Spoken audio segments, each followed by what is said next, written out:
hour session which helps the MSMEs understand the industry's outsourcing requirements, vendor registration policies, and the quality norms.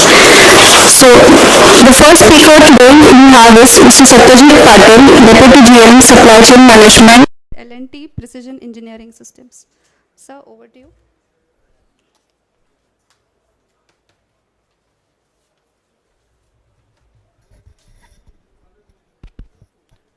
Good afternoon. At the outset, I would like to thank MCCI for this wonderful platform to connect with MSME suppliers. And over the years, this relationship with MCCI has always helped industry as an industry and developing ecosystem as a overall. So I would be running, unfortunately, because of some issue, I'm unable to show the presentation right now. But we'll run through what are the details and where are we. We'll just introduce about ourselves and what are the requirements, what we look for when we are, registering new suppliers. Which are required, which we feel are suitable for defense business, and they can do business with us. So I represent L&T PES, which is our unit is situated at Talegaon, Pune. So we are situated at multiple locations, including Talegaon, Powai, Coimbatore, Hazira, Bengaluru, and Vizag and Kattupalli. So basically, as a supply chain, we have common pool of suppliers wherein we have access to multiple suppliers across globe, I would say, which work for L&T defense business. Okay. So L&T PES basically is has multiple divisions in it, multiple business units. First is marine platforms and equipments and systems, which caters for the products which are being used by Indian Navy, as well as our shipyards exclusively for defense business. Then we have land platforms and systems which cater for mainly gun systems.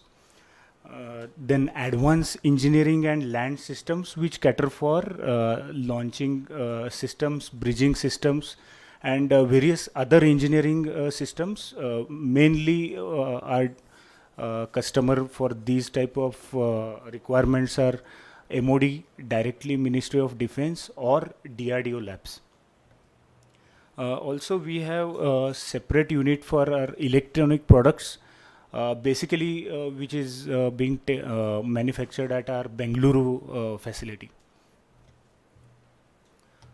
So the sourcing domains which we look forward, as I would say, the majority of work which happens is at our suppliers. We call our suppliers business partners, which really have helped us in meeting those stringent requirements for defense business, and which has helped us to grow this business right from, I would say, in a few cases, right from design to TLS, that is our through life support. So at entire life cycle, our business partners play a crucial role. Some of the categories which we look for sourcing opportunities where you will get are like raw materials. Majority raw materials includes plates, extrusions, various type of forgings, sheets, and those are there is quite variety of it, from right from MS carbon steel to aluminum, special steels. There is lot of variety of raw materials, and day by day the requirements are becoming stringent in terms of raw material also, wherein we have this opportunity as well as challenge, wherein we are now looking for only Indian partners for raw materials. We have through MOD, we have initiated these initiatives wherein we are focusing on Indian suppliers only. Having said that, there are few materials which are not available here, or we have some way to go, I would say, and currently maybe that is the only minuscule percentage which we are sourcing from outside of India. So raw material is one part. Then of course fabrication activities. All these systems are meant to be survive in extreme of conditions. As we know, India would be the only country which we are dealing right from minus 30 centigrade at Kashmir, and these systems are expected to perform same at our deserts, wherein the temperatures range from plus 40 plus 50 degrees. So these are some extreme environmental conditions in which our systems are expected to operate at same performance level.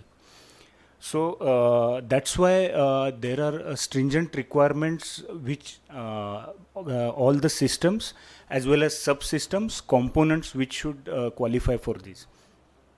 So fabrication is one major part. We always have some or other requirement.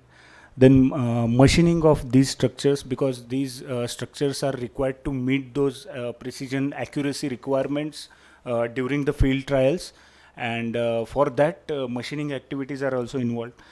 Then other categories are like bought out components, wherein we need cranes, vehicles. Now these are some nominated suppliers, of course, wherein already many of our suppliers are working for quite few times from development phase itself. But yes, the opportunities are there. Trailers, then hydraulic systems.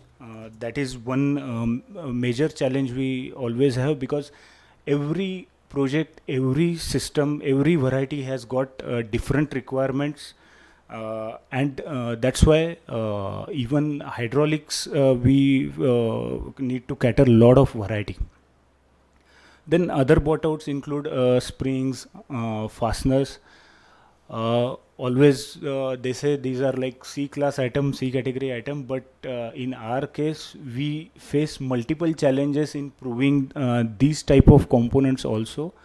Like I said earlier, because of the harsh environmental conditions our systems go, these fasteners or springs, like these C class items also are expected to have that kind of requirements. Again, trailers and shelters or diesel generators, those are some systems which are being extensively used in defense systems. Of course, the electronic and electrical outsourcing is one of the major area. We have some made to order components like cards, wires, cable, harnesses, enclosures, junction box modules, and other electrical units. So these are like made to order items. Again, the configuration changes with each system, and that brings us different challenges at every stage, every project, at every system. Bought outs for electronics include like relays, contactors, batteries, motors, transformers, so displays. So huge opportunities for our MSME partners to rope into, and thanks to MCCIA, from like last 1 decade we are associated with MCCIA, and multiple partners could benefit from this association. And yes, in initial phases some handholding was required, that was done through us, through our customers, MOD, DRDO, agencies like say shipyards, those have come forward and helped our business partners as well. Basically, as I had said earlier, focus is on indigenous content. So, like critical raw materials, mechanical items like bearings, some electronics items. We look forward to Indian partners wherever opportunity comes. Definitely, the priority is Indian supplies. And to give a background, when during 2017 to date, this content of increasing supplies by MSME suppliers has been always upwards. In fact, in comparison to 2017 to 2024, this has grown into 4 times of our supplies, wherein MSME partners have contributed that much. So that is one of the big achievement, I would say, from MSME partners, pool of the partners which were provided by MCCI.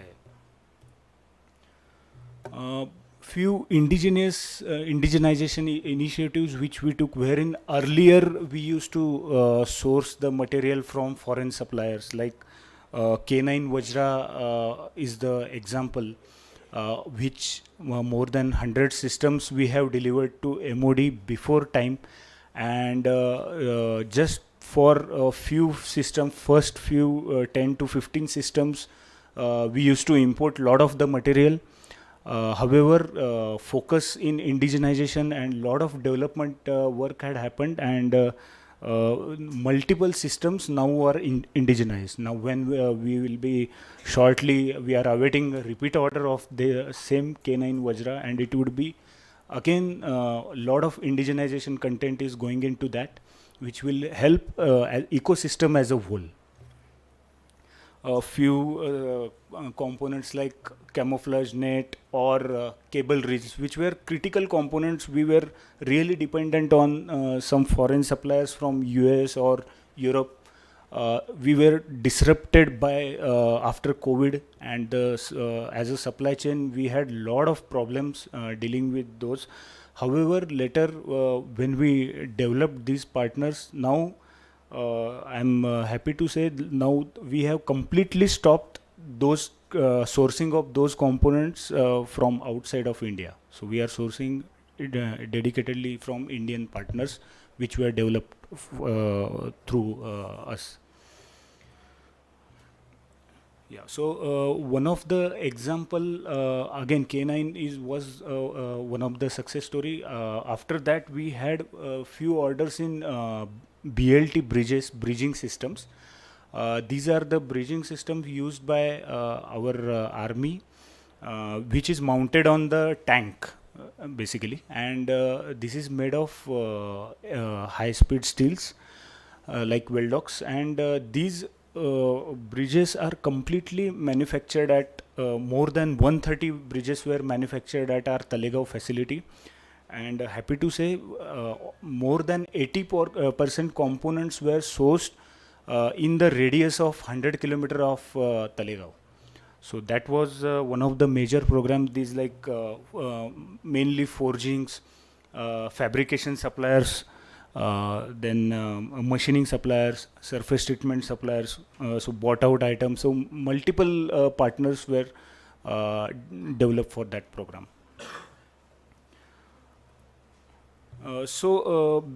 Basically for MSMEs, we provide the holistic support in terms of R&D opportunities. So we guide them, guide partners through our what are the defense requirements, how to meet those requirements, not only on the terms of products, but of course safety, quality. These are important parameters in for as L&T's philosophy, L&T's ethos, and we handhold our suppliers, our partners in this. Even we to the level of digitalization initiatives or capacity enhancement, procurement, we have handholded our suppliers and ensured that they also grow with us.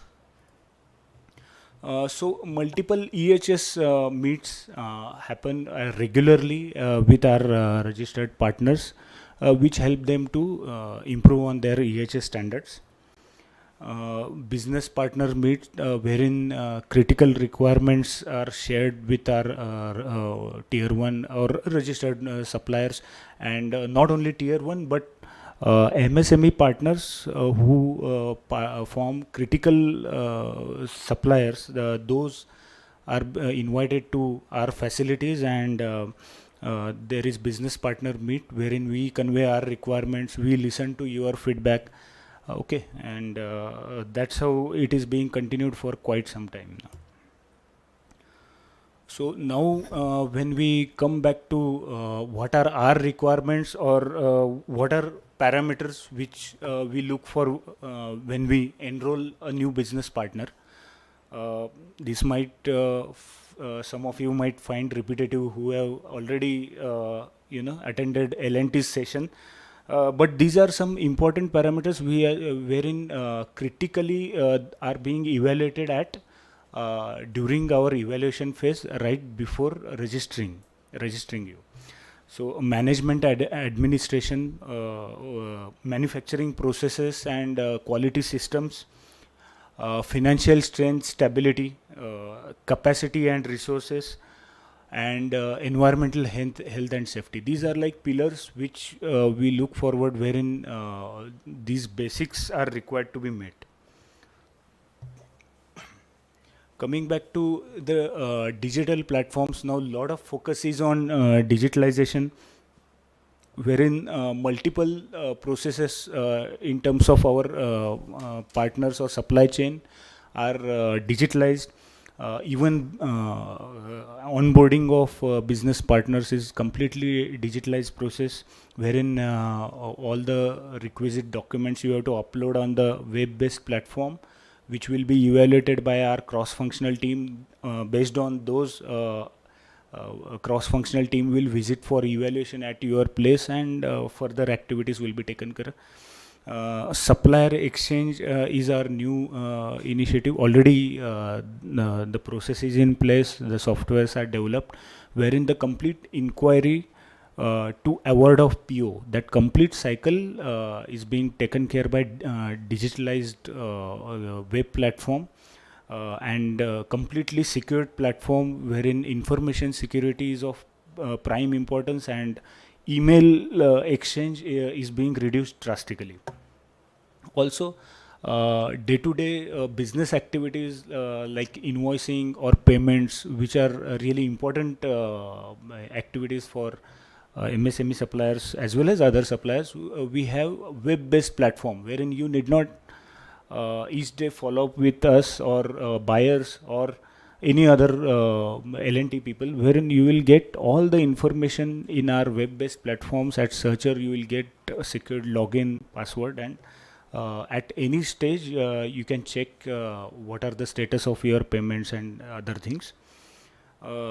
Then for quality platforms, we have SQMS, that is Smart Quality Management System, wherein quality forms one of the major backbone of our systems. As I had explained earlier, because of the stringent requirements which these systems are expected to perform, every component which we source or which is coming into our systems has to pass through these requirements. Now, for example, even though if we manufacture a single pin or single fastener, entire raw material from right from raw material to the final dimensions and other parameters are will be checked by our inspectors, if not customers inspectors. So a lot of focus is going on to get green channels, wherein L&T themselves will certify all the quality requirements for our partners. But there are still majority of supplies like for naval businesses, wherein we customer agencies like CQAE, CNAI, they have the quality stages wherein all the raw material testing, raw material identification, these stages are also expected to witnessed by our customer agencies. So that is something stringent, wherein you might feel we have to manufacture only one pin or one fastener, but for testing purpose we need to procure something material like 1 meter. So for 10 pin we need to procure material like 1 meter. That's how this goes, but that's how these systems are, considering the nature of these systems. Okay.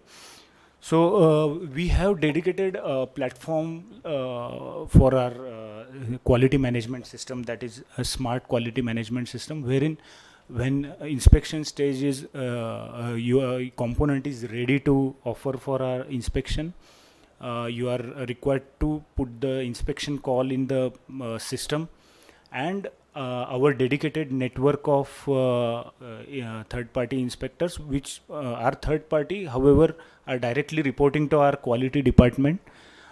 They witness the stages, and they clear the components stage wise, and at the end of the manufacturing completion of manufacturing cycle, all the stages will be captured in the system, and final report will be generated in the system. So that's how system goes, wherein you need not multiple times follow up with our quality department to get the clearances.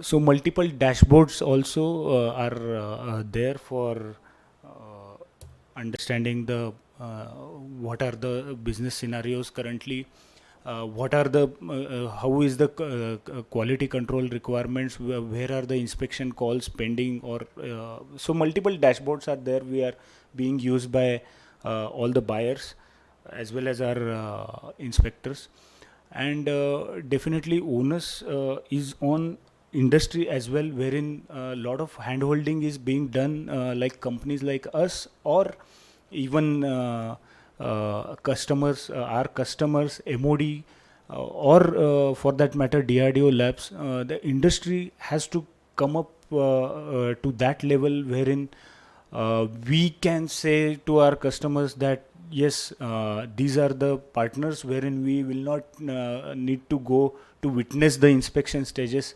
The quality systems, the quality standards at their end are self-sufficient to self-certify these components.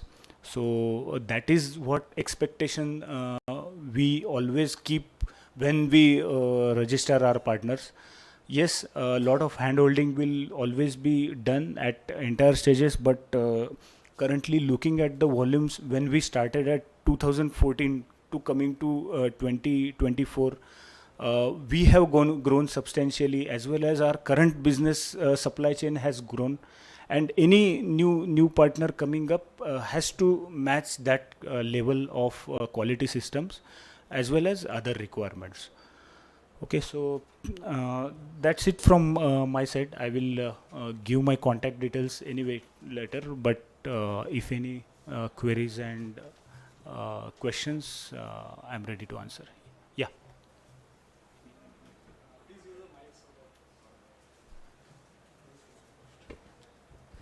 Myself Suraj Kadam. I'm from iRaj Robotics. Actually, we want to register to this your vendor portal. So how we can register and how easy it is for us? Yeah. So first and foremost is we need to.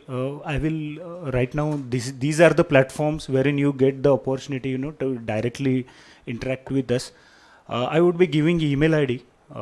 You can forward your profile and whatever supplies you have done. Have you ever worked with defense business or? Actually, I have been your factory like 2 months back Okay. for some AGV purposes. Okay. And some nut tightening, Okay, torquing. maybe application. through other business partners you had Yeah, yeah, approached yeah, us. yeah. Okay, so you can share your profile, and based on suitability and the requirements, our team will reach you. And as I have shared earlier, there is a web-based platform on which the links will be shared to you to upload your documents. Thorough scrutiny will be done by our accounts department, our quality department, our EHS department. So that is some long list of documents which would be required. basically to ascertain these requirements like EHS, your account statements and other things, your MSME status. So these type of detail basically would be required to be uploaded by you, and it will be evaluated by our cross-functional team. Based on that score, a vendor visit will be planned wherein evaluation would happen at your factory. So post that successful, maybe one trial order would be started, and your registration and trial order. So that will go hand in hand. Okay. Yeah. Thank you. Thanks.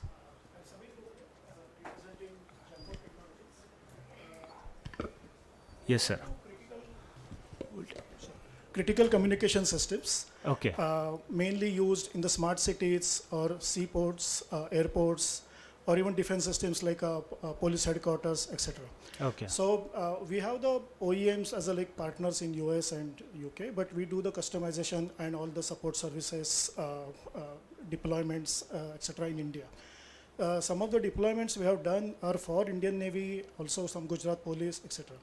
Okay. Generally, these contracts go through bigger companies like L&T. We have seen in many of the smart cities, Starlight Technologies, etc. Right, But right, we are right. not directly actually empaneled with L&T Okay. because we work very closely with these companies to even develop the RFPs based on our skills in the services. But I have not got the chance to directly actually interact with L&T. Okay. So is this a right? Yeah, of course, of course. So, as I had explained earlier, we will give you email ID from which you can share your profile. Of course, this would be limited to L&T PES, mainly our defense business. Okay. We would not. We are not part of smart business. That is completely different entity. Right. However, if anything suitable for defense business and we feel you have that potential, definitely our team will reach you and would guide as per the steps I had explained earlier. We have the booth here also, so if some of you can visit also. Okay, anyway, that would be difficult right now, but of course you can share your profile and we would look forward to So associate how we with can you. do it today? Yeah, we'll be sharing the email ID. Okay. So you can directly share on that email ID, no problem. Yeah. Thank you.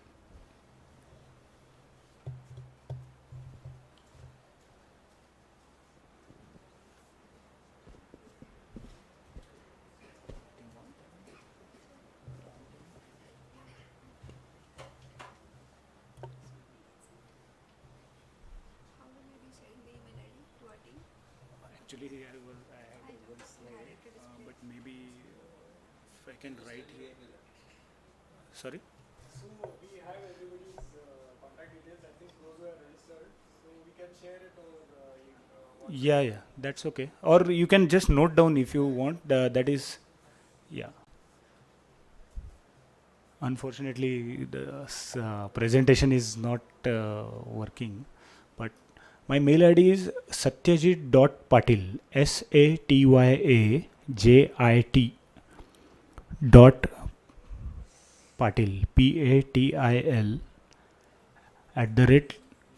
@larsentubro.com, LARSENTOUBRO.com, larsentubro.com.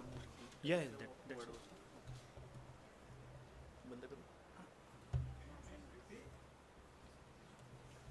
Sorry? I will just type here. I will just type here and share. Yeah.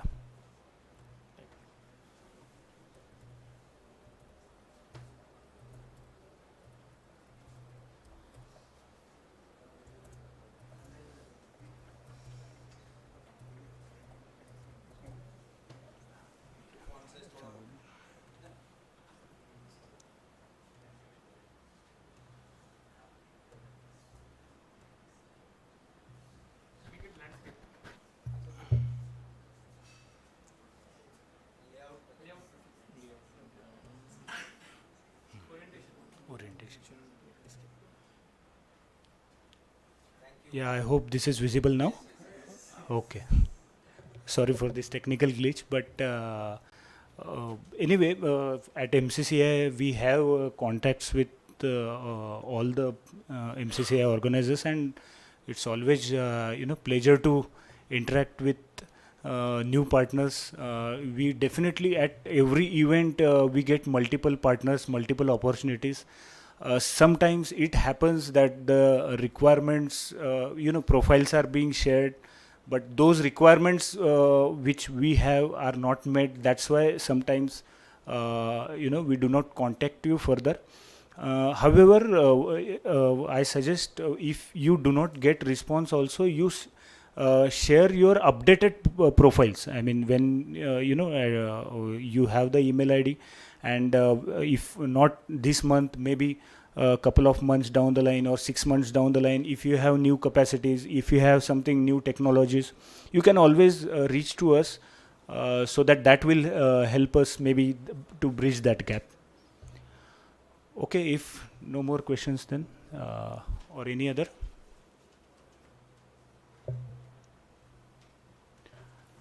Yeah, thank you. Thank you very much.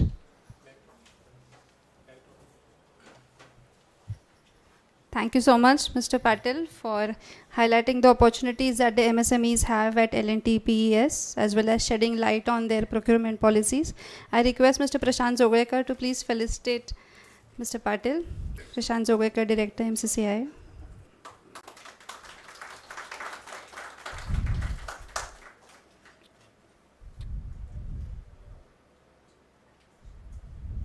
Our next speaker is Mr. Bhushan Mahale, GM Procurement, India and Rest of Asia at Eaton Mobility Group. So over to you.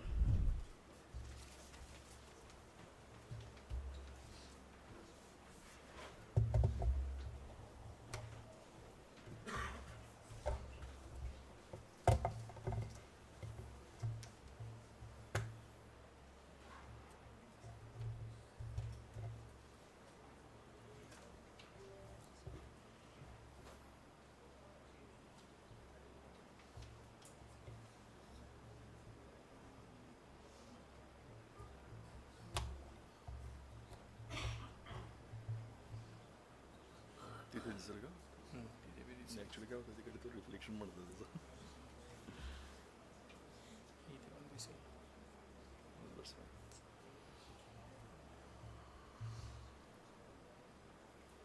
Slide changer वगैरे असेल तर आहे slide changer हां that will be better देतो मी ते cable तिथं बघतो direct घेऊन त्याच्यावर चालू एकच मिनिट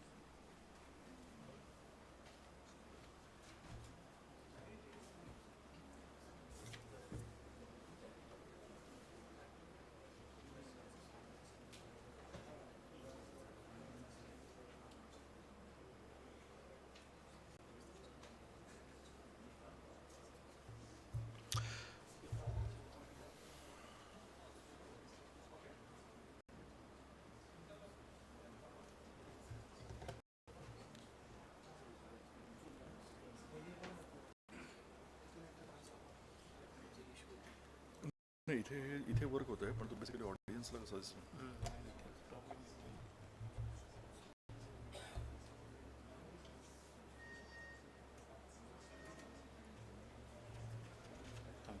चेक करतोय ते लॅपटॉप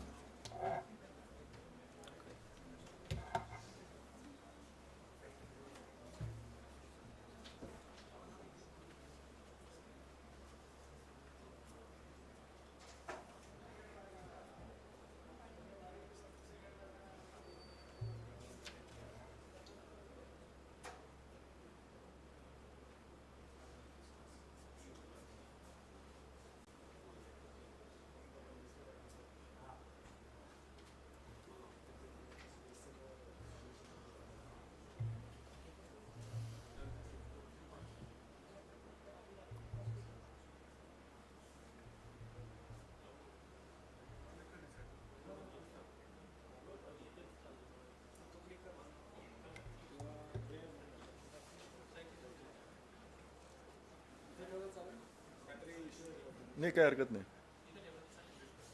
स्लाइड मूव व्हायला पाहिजे फक्त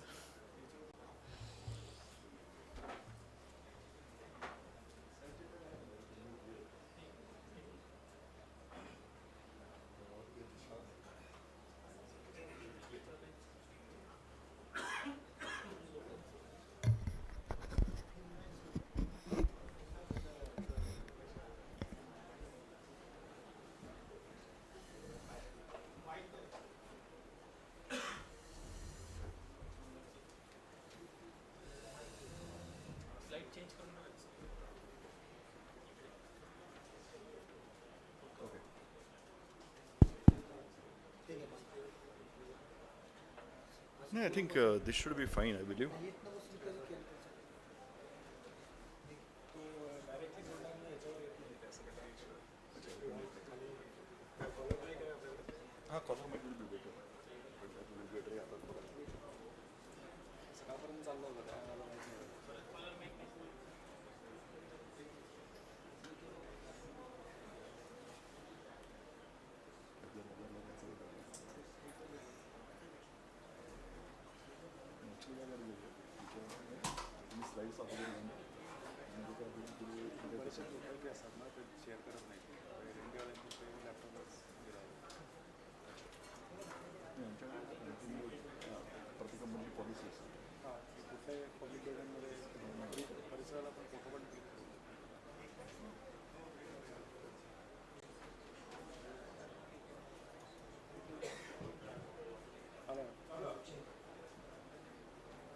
Hello, check.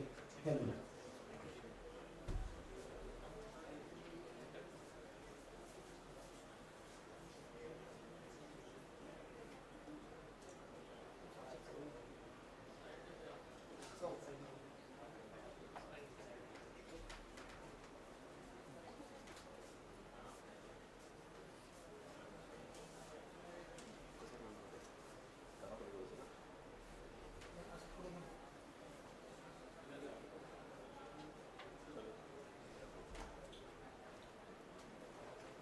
Hello.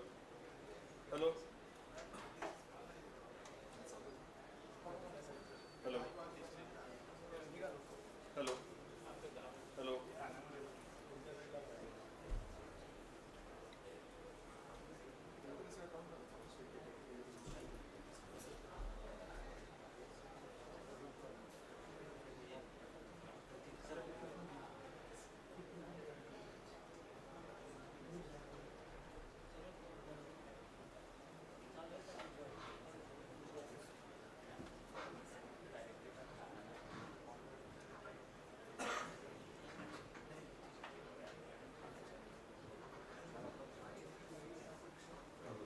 Hello.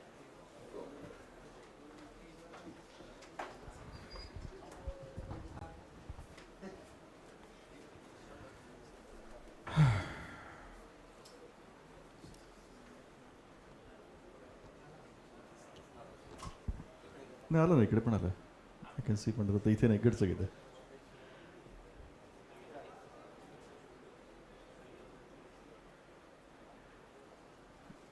Slide नाही नाही स्क्रीन ती वेगळी आहे हां एक्सटेंड करा जरा तुम्ही स्क्रीन शेअर करा म्हणजे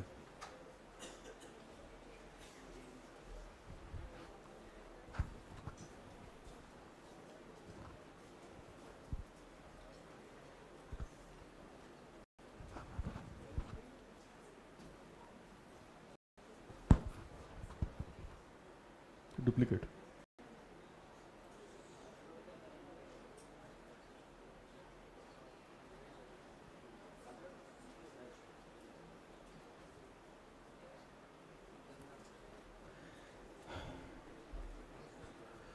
Okay, so good afternoon, and again, apology for this technical glitches. I think this is a, recurring issue as well. Okay, so and Australia,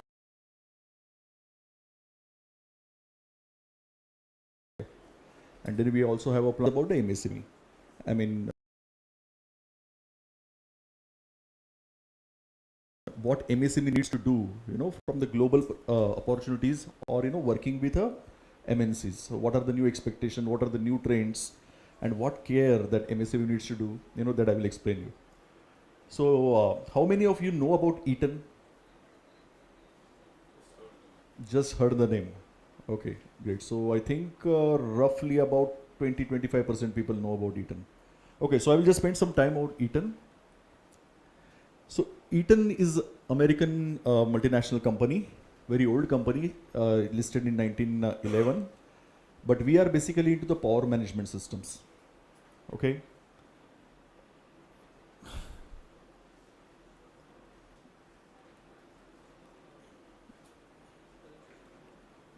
जरा बोलवता का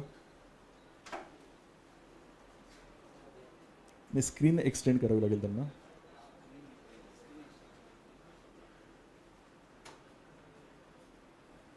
ओके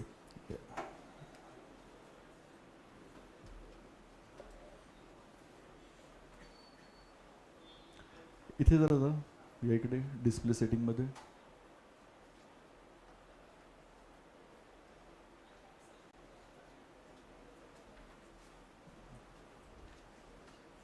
वरती जा डिस्प्ले सेटिंगमध्ये.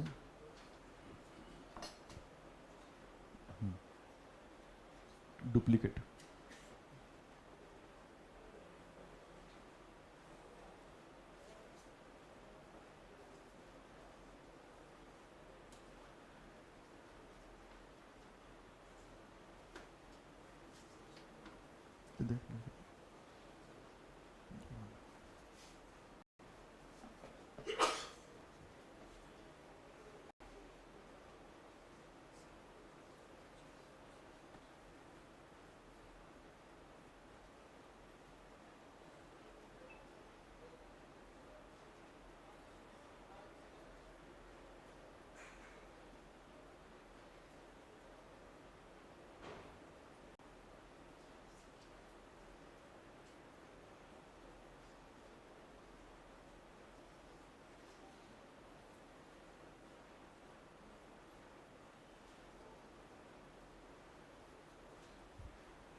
ते काय हलवू नका.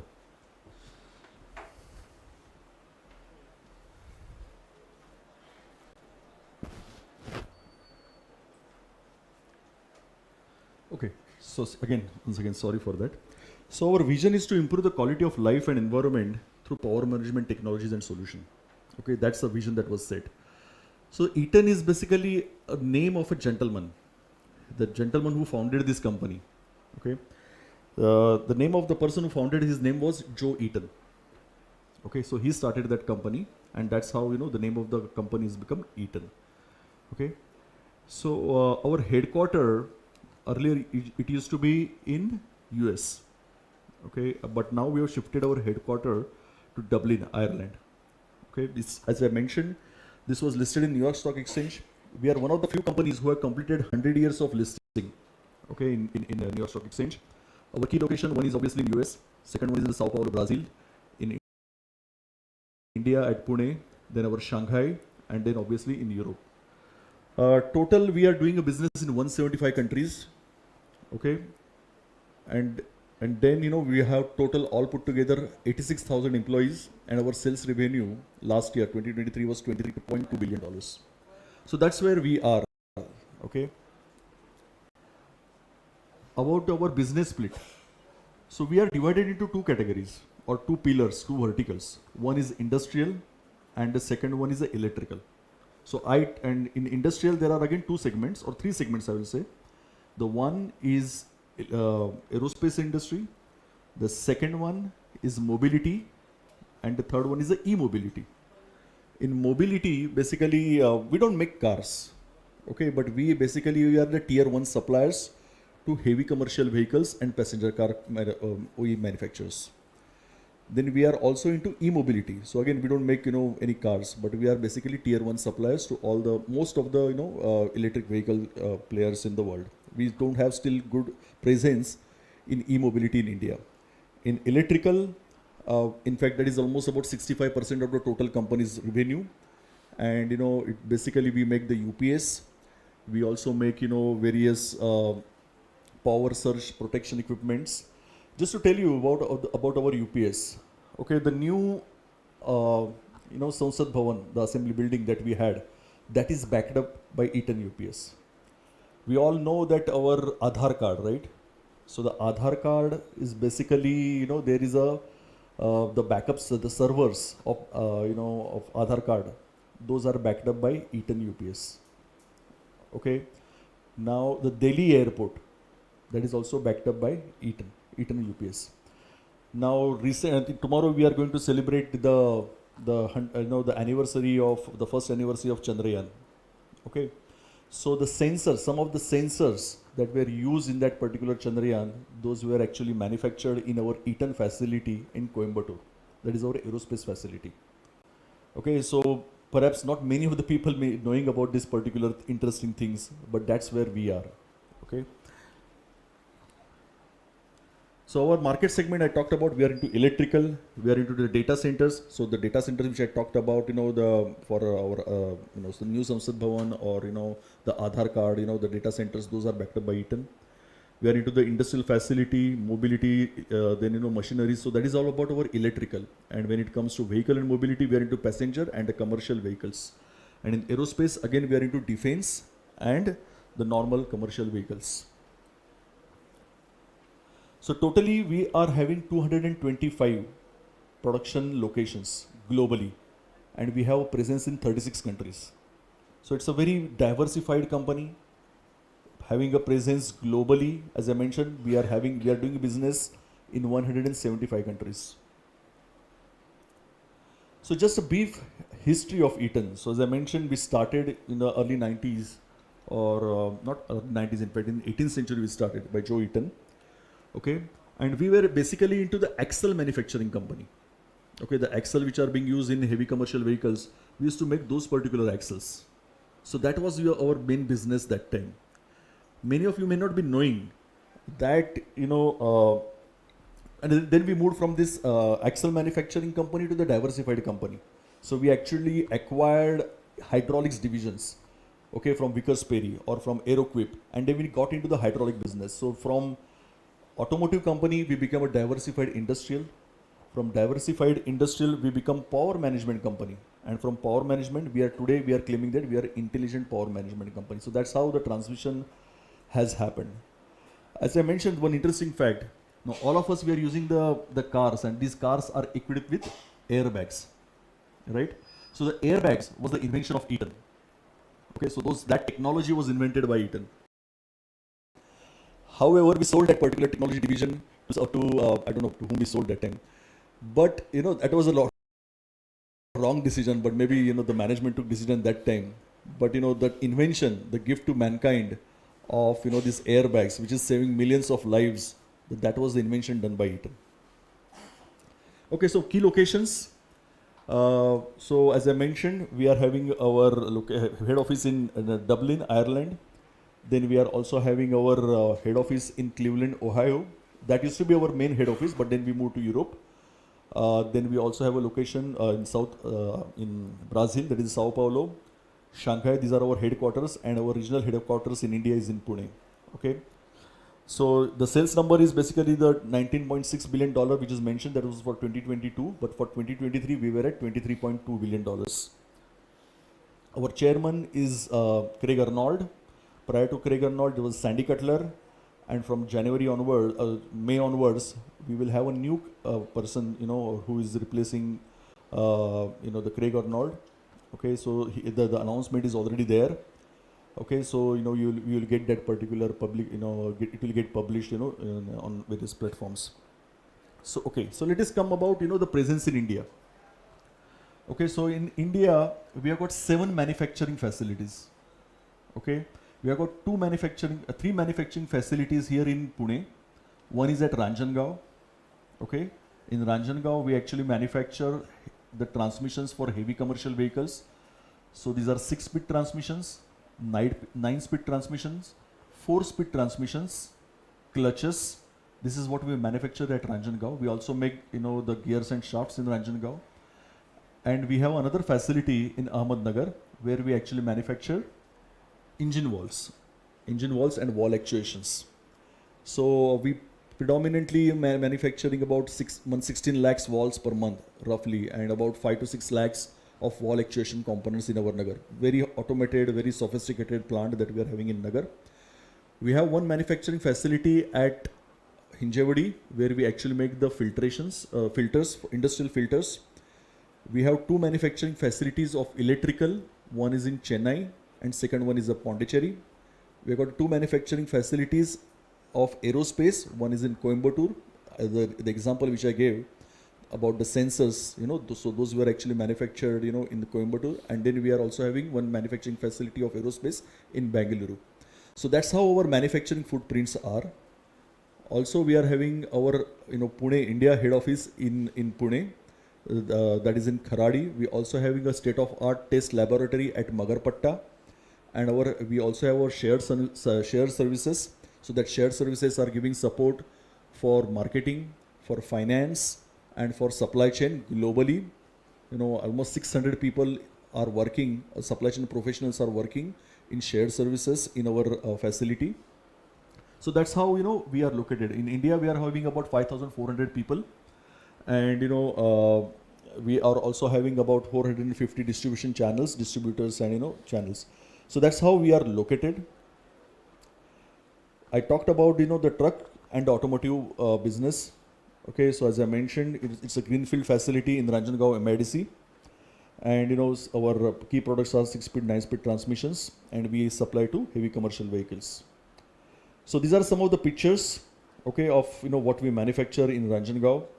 We are, and you can see our key customers. Our key customers are Mahindra, Ashok Leyland, Tata, then TDCV, Fuso, Pekar. So all basically the heavy commercial manufacturers, or the truck manufacturers, they are our customers. When it comes to wall actuations, as you can see the engine walls, so we are directly competing with Rane. We are competing with Sidam Pistons, those who are making the walls. Varroc is not basically in our segment. They are basically into two-wheeler type of industry. Then type 2 wall actuations and type 5 actuations. So this is what we are doing at our Nagar facility. We will be also making the differentials in next few months in our facility. Okay, so these differentials will be used in 4x4 vehicles. So the Mahindra Thar, for example, or Gemini, or somebody else. So those particular vehicles, we are bidding for the business, but and once we win that, we will have a complete setup, okay, in our facility at Ranjangaon. And these are our customers when it comes to Ranjangaon, mostly Ford, Kirloskar, Cummins, Fiat, Escorts, etc. So this is about our India facility. We are doing about $100 million, so almost about 850 crores worth of sales from these two particular facilities, and I take care of the supply chain for both the locations. I take care of direct as well as indirect, and you can see the segments that we are serving: commercial vehicles, automotive, railways, mining, and some of the customers which I already talked.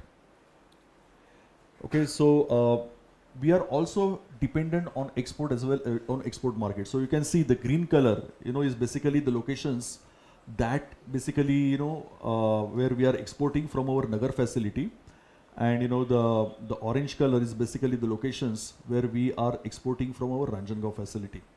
Okay, so as you can see over here, we are actually supplying from North America to Australia and from Brazil to Japan. So almost each and every continent where we have a presence. And it's not only just a supply, we also buy material from all different locations. We buy material from Japan, from Brazil, from America, as well as from Australia. Obviously, our majority of our supplier base is in India.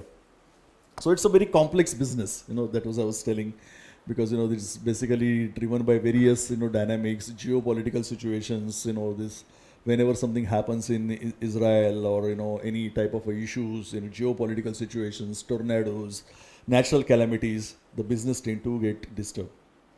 Okay, so this is all small introduction about Eaton. So I think with this you will have at least fairly good understanding about what we do.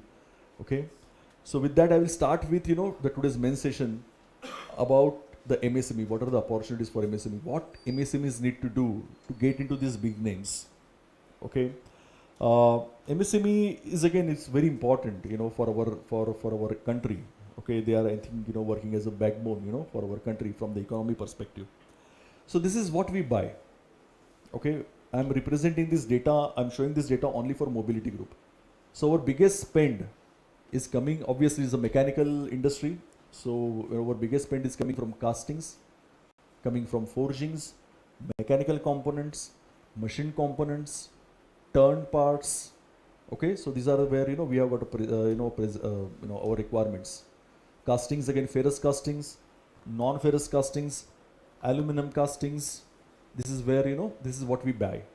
Okay, now bearings, some of the proprietary components, sensors, some of the electrical components, but obviously their share is relatively less, but the mechanical components are relatively much higher. So the breakup you can see on the screen, the pie chart. The highest spend is coming from forging industry.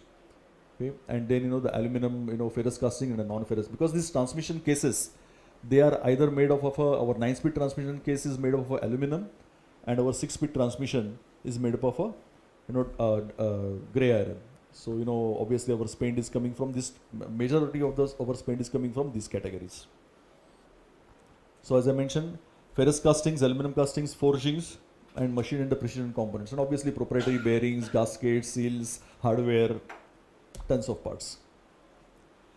So coming back to MSME, so although we are a large multinational company, but we are also having a lot of buying from our MSME partners, and our MSME partners are spread mostly in Maharashtra, but they are also spread all over India. Okay, so this is the breakup that you can see. Okay, how much we buy from our MSME partners. The upper the pie chart which is showing over here, the first pie chart, that is showing as a MG India. So both plants put together, how much we buy, and then there are two small graphs, pie charts, which are showing how much do we buy at Nagar and how much do we buy at Ranjangaon. Okay, so you can see that the blue color one is basically the direct material spend. 59% as is saying, it is showing that we are buying it from other sources, and almost 41% we are buying it from MSME spend. So that is a significant spend is coming from MSME suppliers. This is for direct material. On direct material we have got about 127 suppliers. When it comes to indirect, the number goes much higher. Okay, we are almost having more than 600 to 700 suppliers in indirect category. Okay, supplying to both the plants. And out of these 600 to 700 suppliers, almost 70% suppliers are MSME suppliers. And we buy all kind of things, okay, which are needed in our plant. Okay, all the basically electrical stuff, all the fabrication, the tools, MRO items, all kind of things that we buy from the MSME suppliers. So this is what I was referring about the MSME. So MSME is basically a very important factor when it comes to the economy of our country. Okay, why? As you can see some of the numbers, the total employment is almost 1.1 crore. I think these are 2 years back data, so I think the number has gone up. There are total 63.4 million units are set up in India. They are contributing 25% of our total GDP, which is 45% of the India's export. So you are the guys, you make these particular things happen. Okay. Now next one, what are the strategies for MSME suppliers? So these are all my thoughts based on my experience while dealing with more than 10, 20, 15 years, in this particular line, sourcing line, and working with many suppliers, many MSME suppliers. I just thought of sharing some of my experience. Okay, that what strategies that MSME need to put to become more successful with multinational brands. So these are some of the things which I mentioned over here, and we'll go few of the things, but these are the some, I will say, 6 key parameters that MSME industries, they need to keep in the mind when they are doing a business with the MNCs or the big multinational players. One, maintain good financial health. I will come on these particular points one by one. Stay competitive throughout the cycle. Okay, because we need to stay competitive. Competition is everywhere. Then next one is the top-notch quality performance. It goes without saying. If there is no quality, nobody will survive. No industry will survive. Right? No company will survive. Participate in inventory programs. Cash is king. So most of the companies, they are driving a lot of cash flow improvement by having the inventory programs. So it is now become inevitable for all the suppliers to participate in this particular program. What are those particular programs? I will explain you. Adopt digital mindset. Then embrace the new technology. Okay. Now this is again a very important factor. Digital mindset, Industry 4.0. Okay, the new technology which is coming up. Okay, everything has become more and more digital. Okay, the technology which was working, about 10 years back, 15 years back, that is not going to work going forward. So you need to embrace those particular new things. Okay, and again I will spend some time over there. And last but not the least is building the organizational capability. So these are my assessment when it comes to MSME, that they need to work upon these particular things to become more successful. Okay, now we'll go one by one. Before that, if you want to do a business with us or most of the multinational company, these are some of the prerequisites. The first prerequisite is basically SSA, or I will say supplier code of conduct. SSA means supplier site assessment, but before that it is a code of conduct, and the code of conduct is having about, I can see over here, these are some of the requirements of code of conduct. You can see on the screen, the first one is obviously compliance to law, labor and human rights, ensuring that you are making, taking good health and safety in your factory, environmental and sustainability, ethics and compliance, anti-corruption, trade control, embargoes, and compliance to conflict minerals. Any question related to this?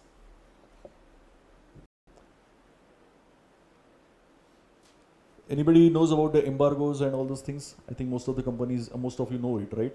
So if you are working with, let's say, Pakistan, that's an embargo country. So if you are working with them, nobody is working with them, but let's say Cuba, let's say, Iran, for example.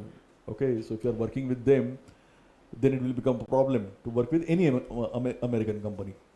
Anybody knows about the conflict minerals? Okay, so basically conflict minerals, the name sounds very strange, but basically these are the 3T and 1G. Okay, so what are those 3T? Tungsten, tin and tantalum, and G stands for gold. So these particular elements which are being extracted, in mines, and most of these particular mines are in Republic of Congo. And basically, the way the extraction has been done, there is a forced labor. So there are militia groups, armed groups. They are basically keeping people in those particular mines, very inhuman environment. So as a good, responsible or ethical sourcing, we are not supposed to buy the material which is being produced in those particular countries in that particular atmosphere. In fact, I will give an example. We wanted to set up one solar plant in our Nagar facility. It is a solar plant of 1.3 megawatt. Okay, and we signed the contract, we finalized the supplier, we followed all our process. But then there was a need of traceability of what components are being used in that particular solar plant. Now those solar plants, obviously those particular panels or those cells are being manufactured in China, right? And one of the particular element is the silicon. So we got an intelligence that one particular region from where these particular minerals are extracted, there is a forced labor. Okay, and our supplier partner was not able to prove that the material which is coming from that particular, that he is not using the material which is coming from that particular region. So finally we had to stop that particular program. Okay, so we are extremely sensitive when it comes to the human rights, health and safety, and sustainability. I think our plan is to become a carbon neutral by 2030. Now what is this carbon neutral? Scope 1, scope 2, scope 3, I will get into that. But these are some of the requirements. These requirements were not there a few years back. But the way the world is changing, industry is changing, I think MSME also need to change. And then obviously, being in an automotive company, for direct material, the supplier should have a IATF certification. That's a mandatory requirement, because without IATF certification, we cannot register the supplier. Then we follow our sourcing process. Okay, each and every company is having this kind of a process. Okay, it is a simple PDCA type of a process where we generate the ideas, and then there are different phases you can see over the screen. But it's basically idea generation. Then the definition, strategy. Then we plan, we execute, and finally, we release. Release in the sense, there is a regular production. And then what are the steps involved over there? They are mentioned over here. So it's a simple PDCA cycle. Identify the idea, define those particular idea, make the strategy for sourcing strategy, award the business, identify that, finalize the terms and conditions, negotiate the contracts, develop the parts, and finally put them in the production. So that's the process. Okay. Now we'll go back to my earlier slide where I have actually mentioned 6 parameters, right? So the first parameter starts with financial health. So before onboarding any supplier for direct material, we evaluate its financial health. Now how do we evaluate this financial health? There are various tools are available by means of which we can evaluate. Okay, one is a Z-score, The formula is mentioned over there. There is also one more tool that we use that is called the FHR, Financial Health Rating. So we give there is a one particular company called as a Rapid Rating. The logo is over there. So we have awarded this particular project to them. So they contact the suppliers and they actually ask some of the financial data, and based on that they give the rating. And based on that rating, we basically take a decision whether it is safe to work with that particular supplier. Why? Because most of our components, they need tooling cost, right? It needs a lot of validation. It needs a lot of validation and testing, and these are all very expensive. Okay, so we want to make sure that we are working with a supplier who is financially stable, who is not financially stressed. So it is extremely important for any supplier, okay, to maintain a good financial health. Now for MSME, thanks to government that they have put a condition that the payment term is net 45, so you don't have to actually worry from that particular perspective. All our payments are basically done very seamlessly.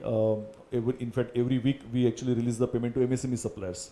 But our standard payment terms with other suppliers is more than net 90. Okay, that's become industrial norm. In fact, for electrical, especially, the payment term has gone up to 120 days, especially where there is a B2C type of a business. But for MSME, obviously, there is a government regulation, compliance related things, so it's a net 45. So make sure that you are very careful while basically generating your funds, investing in your funds, investing money in the inventory, investing money in the capital, so that the depreciation and all other kind of things will not hit your balance sheet, and you remain a good financial healthy. So that's the first condition. The next one is very important, that you need to stay competitive. Okay. Now again, today I will not only tell you what we do, but what industry is doing. Okay. Now a few years back, there used to be a costing department in most of the companies, Mahindra, Tata. There used to be a costing department, right? What that department used to do, for any component, they used to do the zero-based costing, right? And they used to communicate to the purchasing team that for this particular part, should be the cost. Okay. Technology changed, right? Now there is no costing department anymore. It is replaced by the technology. So there are should cost ready-made softwares are available. Okay, have you heard about these should cost softwares? Okay, so the one software that we are using, which is the most popular amongst the industry, is A Priori. You can go and search on the Google. A Priori is the name of the software.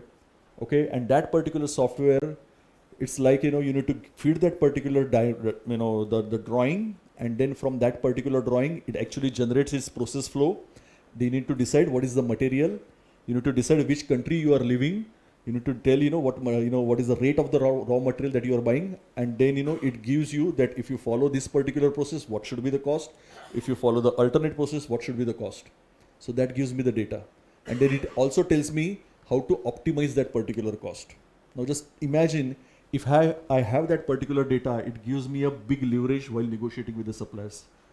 So that's how the technology is changing. Okay, so I exactly know that how much I need to pay for that particular part. Okay, it's all driven by the new technology.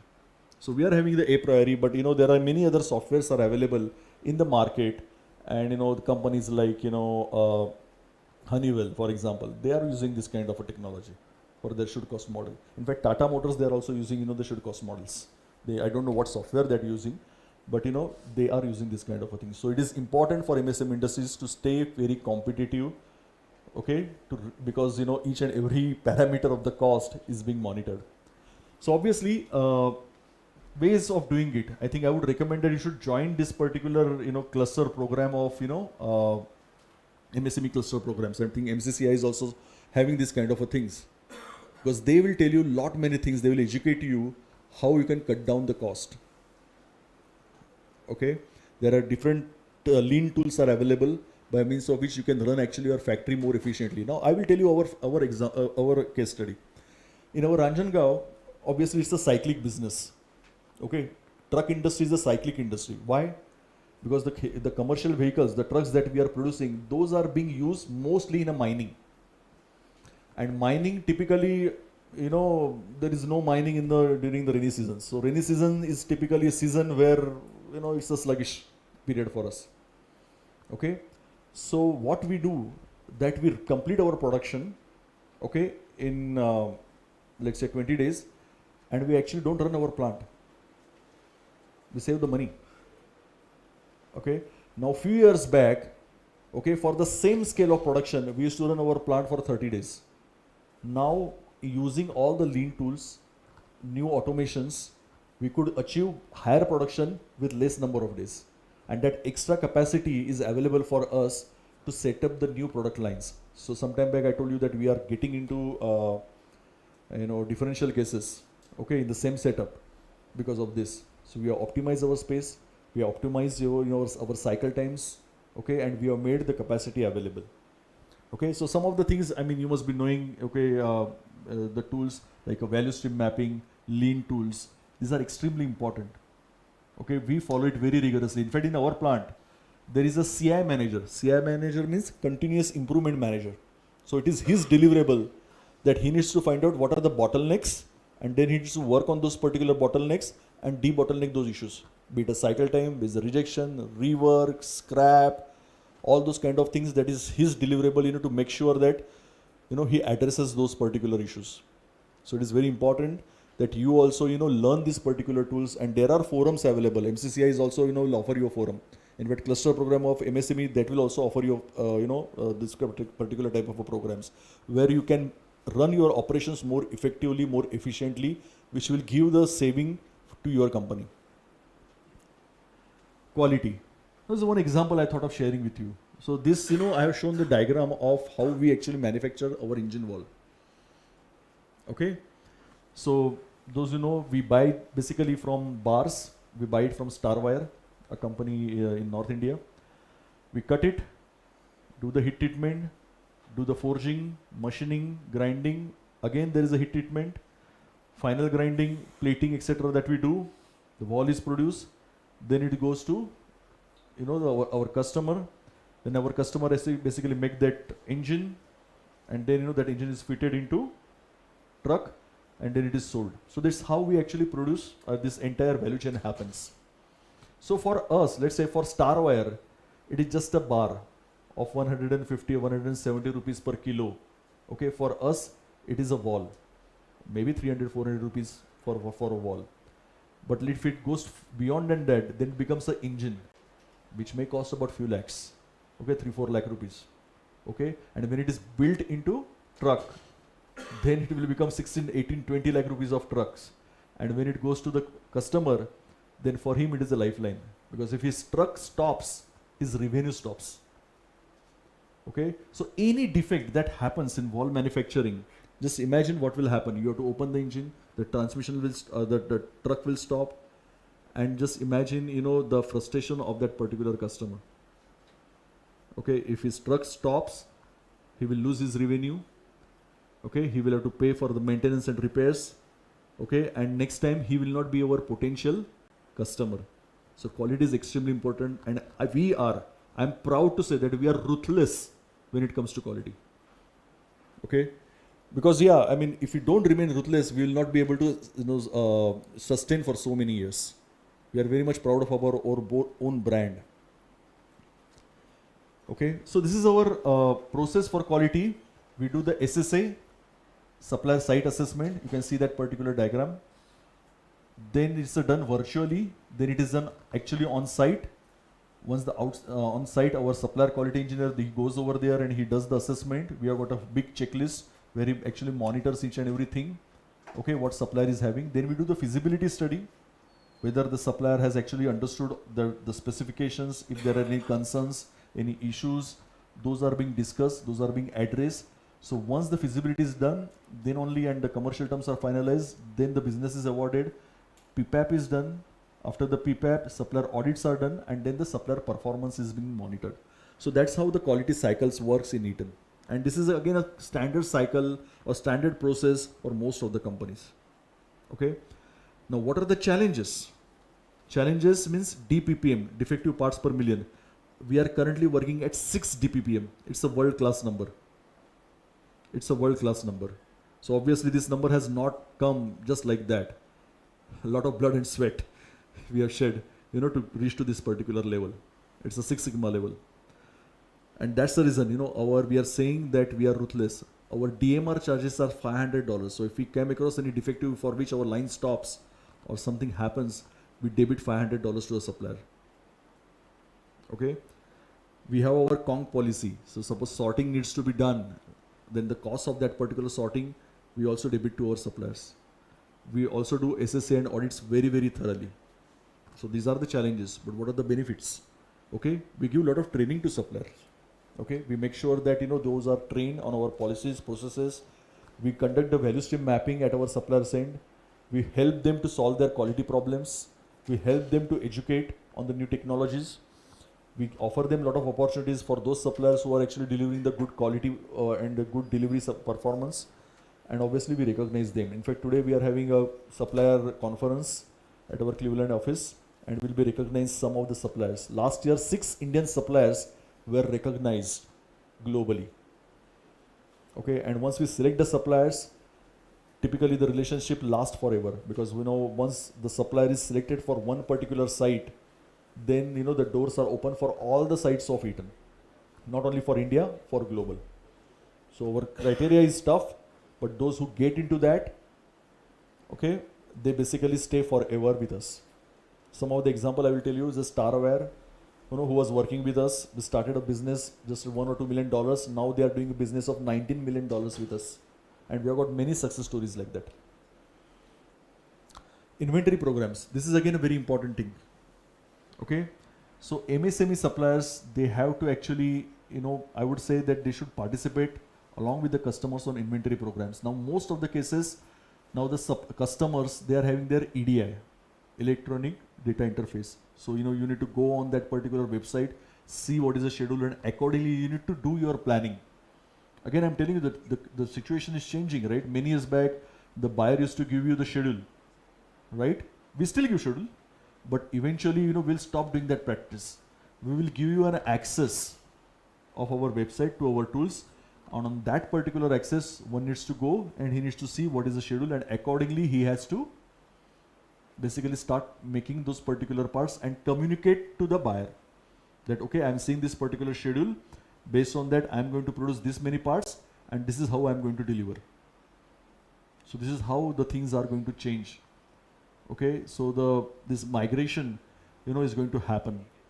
So supplier Kanban programs, consignment inventory programs, VMI programs. Okay, so make sure that your planners, your production guys, they are aware of this. They know what are how to log into the customer's EDI, how to basically prepare the plan based on that. If he sees any abnormal fluctuations in those particular numbers, they need to communicate back to the buyer saying that I'm seeing the deviations, a lot of changes, fluctuations, and make sure that those particular concerns are addressed. Okay, now next one I was talking about a digital mindset. Okay. Now this is also again a new trend which is coming up in the industry, and all the supplier base, they need to keep up to speed, to meet this particular requirement. The first one is the digital factory, industry 4.0. Okay, 4.0 means what? 4th generation of industrial revolution. That's the reason it is called the industry 4.0. Right? The first revolution, everybody knows, right? We have learned history. That was done in England, I think in 18th century, the first revolution, industrial revolution, okay, when people got to know about machine, right? Or they developed the machine by using the motor and, those kind of thing, engine. So that it becomes from manual, they moved to, first of all, the manual. So that is the first revolution. Then becomes the engine and the motor, then it becomes the second, then becomes the computer. The computer came and it also started changing the landscape. And now we are into the 4th revolution, where the IoT based technology, okay, are going to get implemented. The internet is driving it. Okay, artificial intelligence is driving a lot of things in the industry. Okay, predictive maintenance is being driven by the artificial industry, and that's the 4th revolution. So we are basically, getting, not me, most of the companies are basically driving this industry 4.0. Low cost automation. Okay, few years back, India was considered as the low cost country, right? And our labors were cheap, but now all of you will agree that labor is not getting cheaper, right? It is getting more and more expensive. So can you do the low cost automation? A lot of pneumatic tools, PLCs, can you deploy those particular things and make sure that you can improve the productivity. I mean, I travel quite often to Kolhapur region, and some of the foundries, where, I used to see a lot of, manual work. Now those are getting replaced. There are robots are set up in the foundries. Okay, a Fanuc robot will cost you somewhere around 4 to 5 lakh rupees. But people are preferring to invest into that rather than investing into machines. Okay, so that is basically become, the new trend is coming, and obviously it is giving you the payback. So think over it, start with the small things and see how it is basically giving you the benefits. IoT based tools. Okay, last week I was in my plant, and we are going to connect 26 of our machines in Ranjangaon using the IoT technology. Okay, and we are using for the predictive maintenance. So what we are going to do, we'll be putting the sensors, okay, in the machines. So what these sensors will do, if there is a more vibration in the spindle, okay, that sensor will basically communicate to our server. Okay, it's an IoT instrument. It will basically wireless. It will communicate to our server, and from server, it will send an alert to my maintenance manager on its phone that so and so machine having more vibration. Go and check. Okay, on so and so time, this particular issue has been observed. Suppose the temperature of the machine goes above certain limit, then we have temperature sensors. Those sensors will again communicate to through using the IoT devices, it will communicate to our server, and from server, it will get communicated to our cell leaders, as well as production supervisors, as well as maintenance people. That guys, the temperature of this particular machine is going up, better go and check it. So that's how the things are changing. So they go and basically get those particular things fixed. So these are the IoT based technologies are right now available. Okay, so the plant manager, basically he can actually sit at the home and he can see what is happening in his plant. If the machine has stopped, he gets an alert that this machine is stopped from so and so time, and then he also gets an alert saying that this machine has started. So once he comes back, he can calculate the OEE and find out what has happened. Okay, what is the bottleneck, what is the issue, and the digitalization and the traceability. Now I showed a picture sometime back that we are manufacturing those rocker arm, right, in our Nagar facility. We are manufacturing about 1.6 lakhs rocker arms, roughly 1.5 to 1.6 lakhs rocker arms, per month. Now each and every rocker arm that we are having, okay, there is a barcode. Okay, and that barcode, if somebody scans it, then one can find out what are the quality parameters of those particular rocker arm. Okay, so we are the trendsetter in that particular industry, in the rocker arm industry. After seeing the success, now Schaeffler, they are also saying that to their suppliers that you need to have this digital traceability. Okay, and some of the other competitors, they are also started putting this condition that you need to put a barcode, because the life of that particular vehicle, if 10 years, then we give a warranty of 5 years for our transmissions. Okay, 101 lakh kilometers. Okay, so we need to make sure that our products are absolutely robust and defect free. So by using those particular barcodes, we understand what are the quality parameters. So some defect happens, then we understand whether it is a manufacturing defect or whether it is a customer abuse, so that we can educate our customers, in that particular case. So you need to adopt those particular things.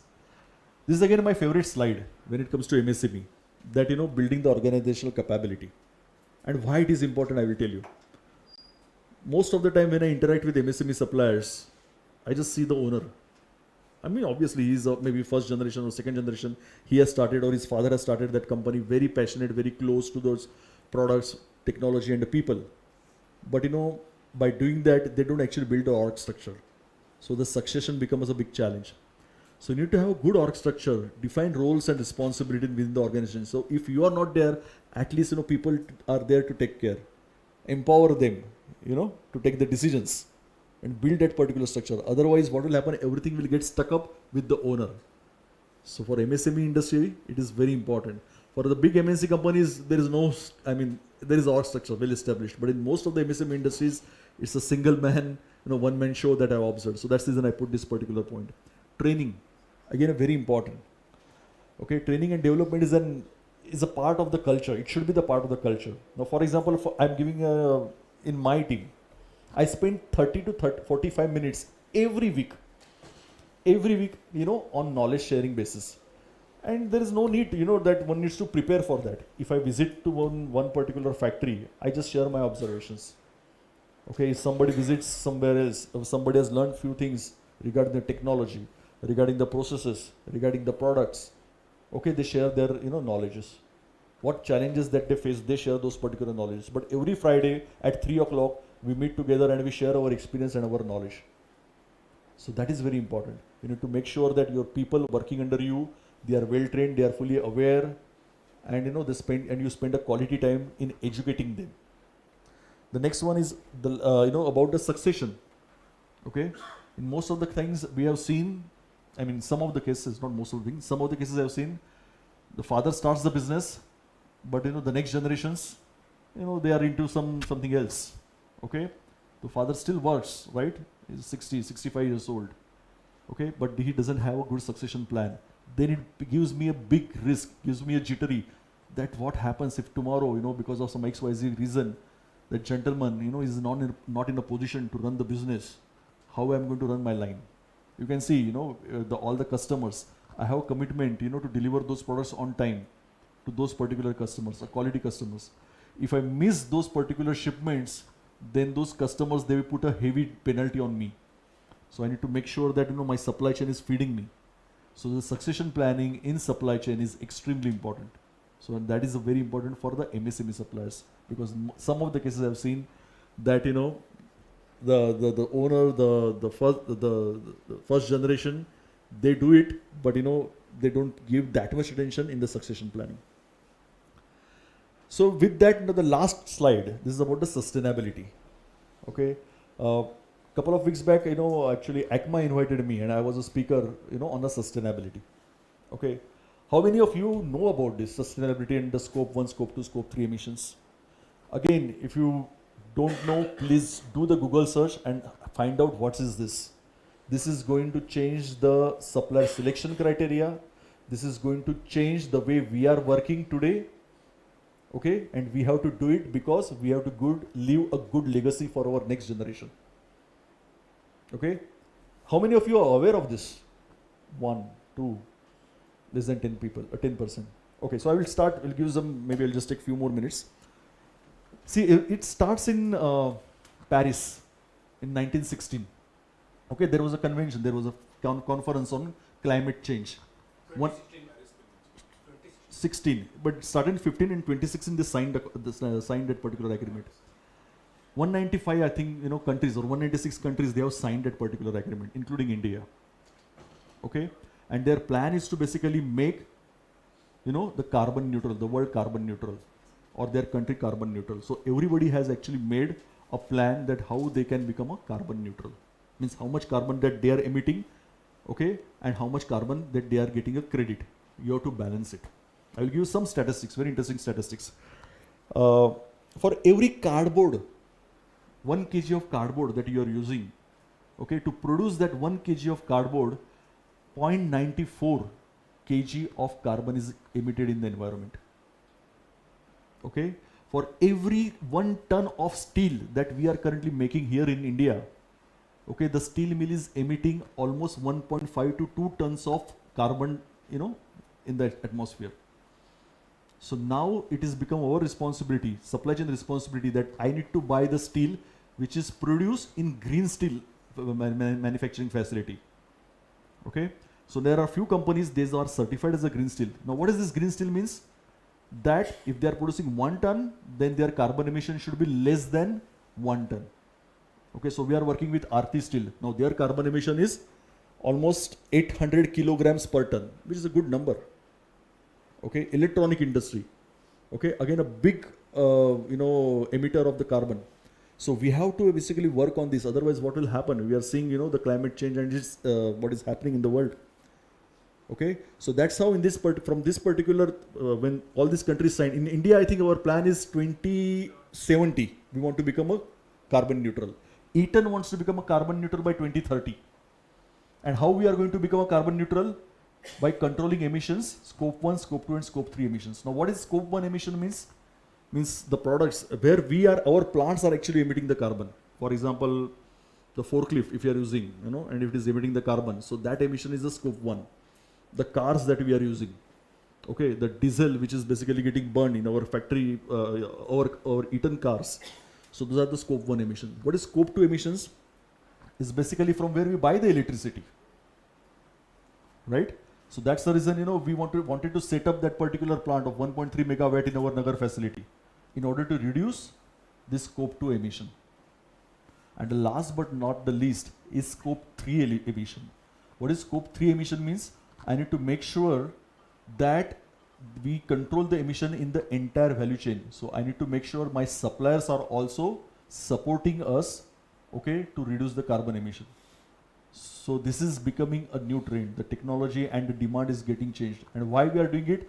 No, needless to say that, we want to actually, make sure that this world will remain healthy and, livable for the next generation. So this is going to be the criteria in next few years. Okay, we have started asking questions, but eventually all the Indian Indian companies also, Mahindra, Tata, Leyland, they will also start demanding these particular things because we have signed for 2070. Okay, that India will become a carbon neutral. I'll just give one more statistics. For example, steel industry is contributing 14% of the global emission worldwide. Okay, which means that the number of cars running in this world, okay, and the yearly emission of all those running cars is equal to the emission that is done by the steel industry. So that's the reason steel industry is a big deal when it comes to carbon emission. Okay, so that's the reason, we will be forced to buy the steel from the green steel facility. Then we will tell you guys, our suppliers, to buy the steel from the green steel. Obviously there is going to be some premium. Okay, but we are ready to pay that premium. Or what we do in that particular case, we consolidate our steel requirement. We go to steel mill and we tell them that, guys, now we are going to buy 100 tons, give your best price, and we'll make sure that we pass on that particular benefit to our, our suppliers. But this digital mindset, changing, this sustainability initiatives, compliance, embargoes, these are going to be crucial when you are going to deal with the big multinational companies and any for export businesses. That's it from my side. Some of the new normals, but I think all of you know it, that the demand is also going to be the fluctuation. There is going to be inventory requirement, schedules through EDI. There is going to be YOY reduction. Customer is going to ask you YOY reduction, but YOY reductions you can only get by staying competitive throughout the product life cycle, and that's where this VSM and this lean programs are going to play an important role. High mix, low volume, quality, and obviously logistic and the warehousing. Okay, earlier all the suppliers were experts, but now everybody is asking that you need to deliver the materials to my door, so you need to have that particular competencies also.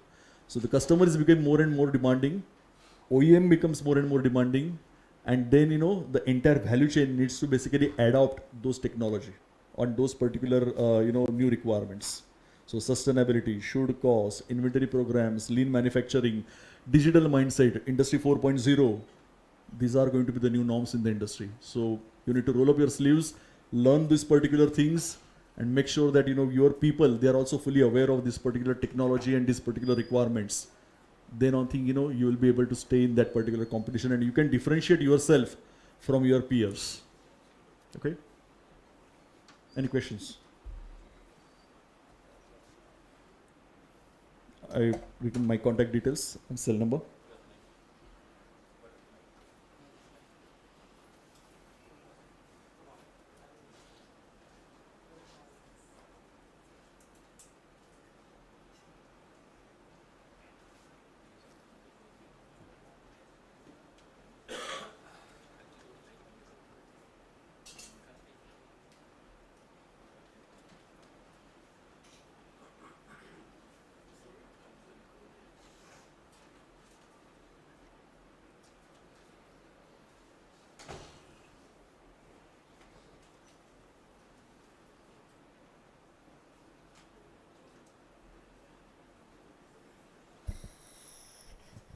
I hope this session was up to your expectations. Any feedback or any questions? No questions? So sir has shared his contact information. You may also Okay. reach out. I think he is there with us for some more time. So if Sure, somebody wishes yeah. to have a chat with him, he could do so. So thank you so much, Mr. Mahale, Thank you. for sharing the journey of Eaton as well as thoroughly detailing the prerequisites MSMEs need to meet if they envision working with you at some point. I request Mr. Prashant Jogaikar, Director MCCI, to please felicitate Mr. Mahale.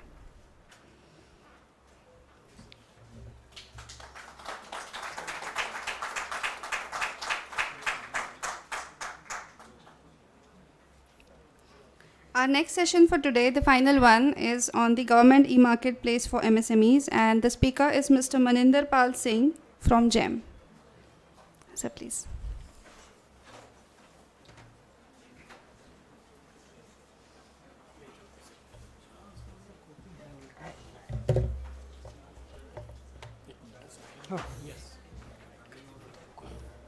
कौन सा वाला है आपका? GM का ना?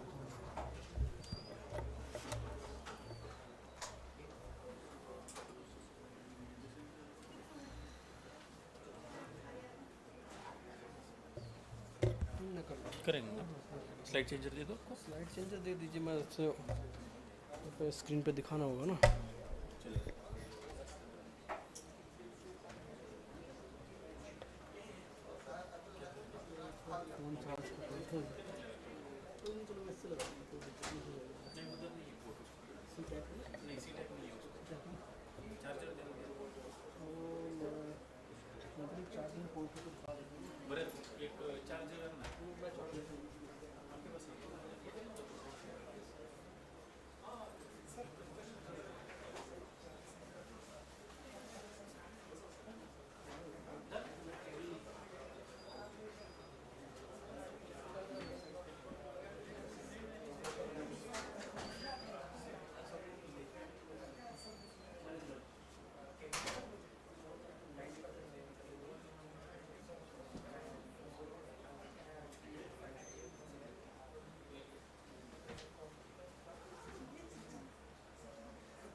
Okay, so very good evening.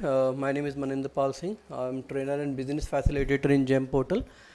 So today we'll discuss more about GEM, how you can use this, make use of this portal. So GEM is an online marketplace like Amazon, Flipkart, and you can sell your product and services through GEM portal. So GEM portal is now mandatory for all government department, and as a seller you can sell your product to the government department. So GEM is for the public procurement. Basically public procurement consists of three components: product, service and works. So as of now works are not available through GEM, only you can sell your product and services. So we have category of product and services. So as of now we have around 15,000 plus category of product and around 322 category for services. So you can sell your product and services.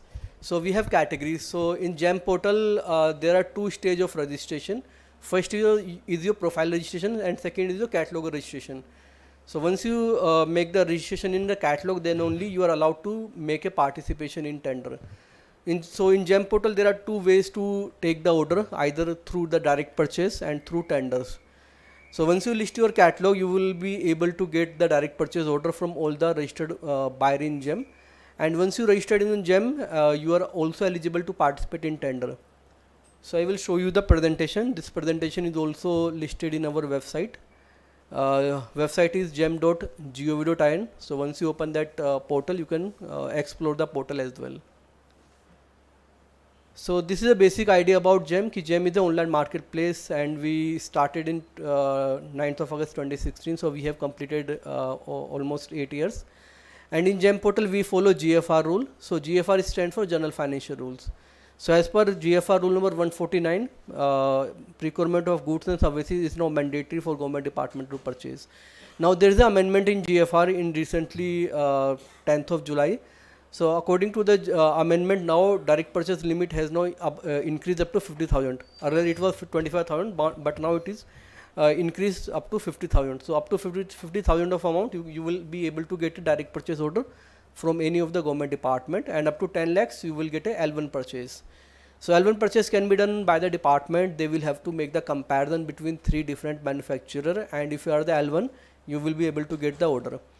So in government department, only L1 bidder will get the order. L1 means lowest one or least one. So if your product price or if your service price is L1, then you are eligible to take the order from government department. So we follow GFR. GFR is a Bible for government department. They will have to follow that GFR. And in the GEM portal, there is this portal is a very efficient portal. If we make a comparison between other platform, it is a very efficient portal. Also, we are transparent. So transparent means we do not display you the vendor information. So once the buyer wants to make the purchase, they will be able to only see the specification and the image of that product. So we hide company's name, we hide company's information, so that there will be a complete transparency. So we use in the public procurement. Also we provide the tools of e-bidding, reverse auction and direct purchase. So in GEM portal you are eligible to make a participation in the bidding, in the reverse auction, and also you will be able to get a direct purchase order. For a certain value of amount, the value is 50,000. So up to 50,000 of amount you will get a direct purchase of order. There is no need for department to make the comparison or going to L1 if price is less than 50,000. Then comes L1 purchase. L1 purchase can be done if amount is up to 10 lakhs. Earlier it was 5 lakhs, but now it is 10 lakhs. So up to 10 lakhs of order, government department make a direct purchase for the L1 bidder. Then we have bid or reverse auction. So you will be able to participate in the bid or reverse auction. So once you registered your product or service in GEM, then only you are allowed to participate. So this is a basic idea about GEM. So GEM has 3 pillars: cashless, contactless and paperless. So GEM portal is a complete cashless portal. You will get a payment from government department on a cashless manner. You will get a payment in your bank account either through NEFT, RTGS or check or DD. It is a very contactless portal, and also we are paperless. So you will only have to upload the paper number.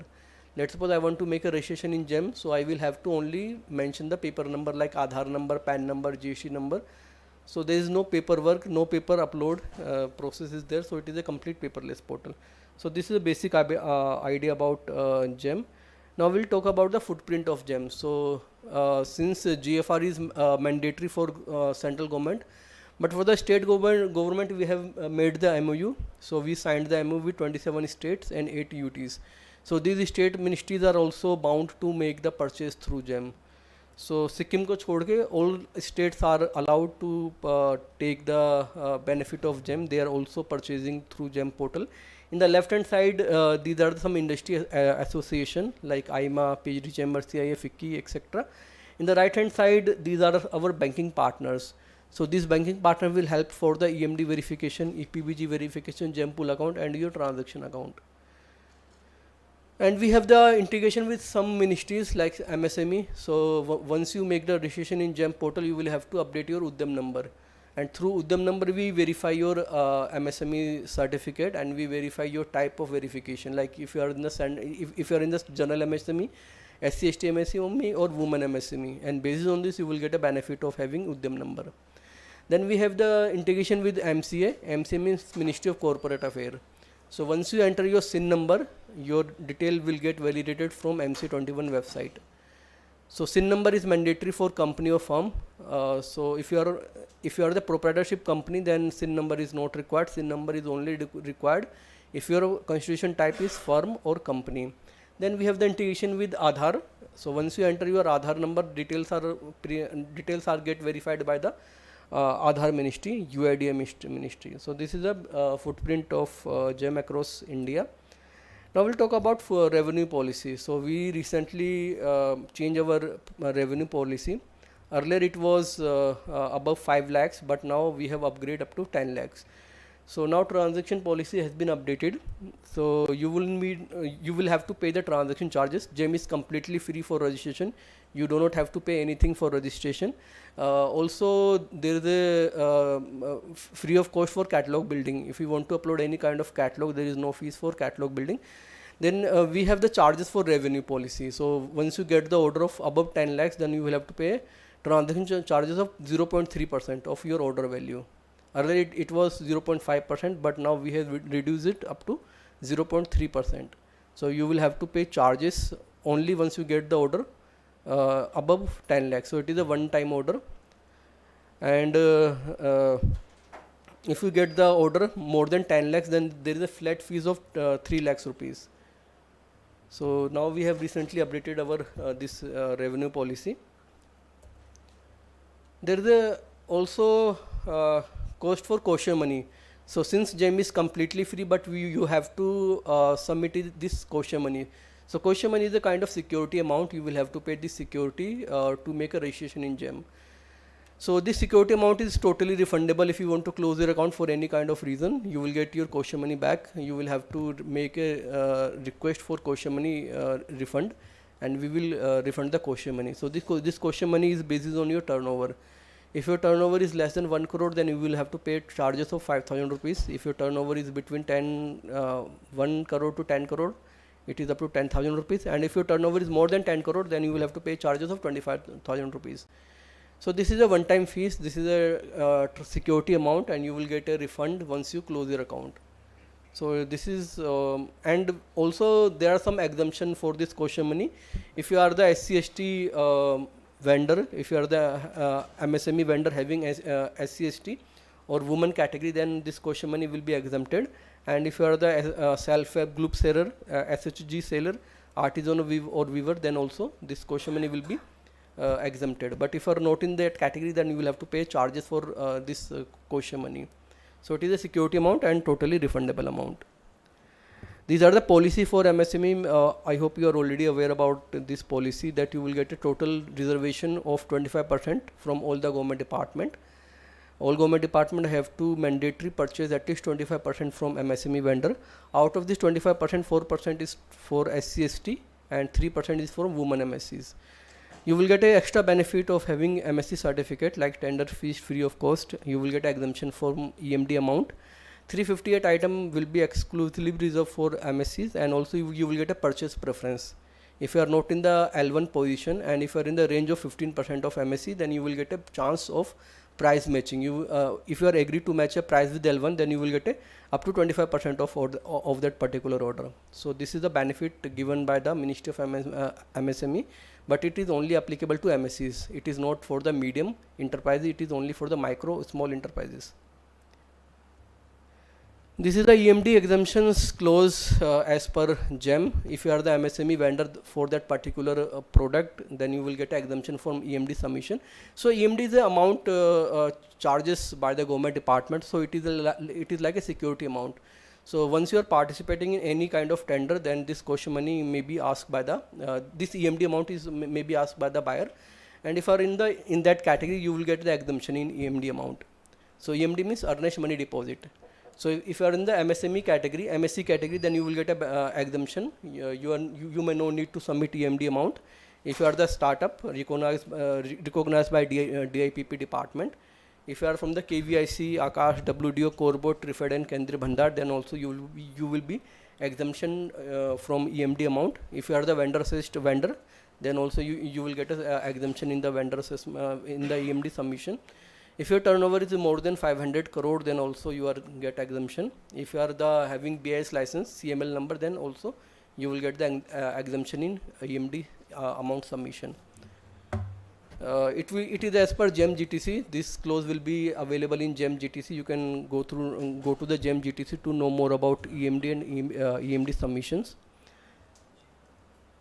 If we talk about registration process, it will take more than not more than 20 minutes. You will have to just open the GEM website, make your registration. Earlier in the DGSND time, it will take 4 months to make a registration in GEM, but in the GEM portal it will only take 15 to 20 minutes to make a registration.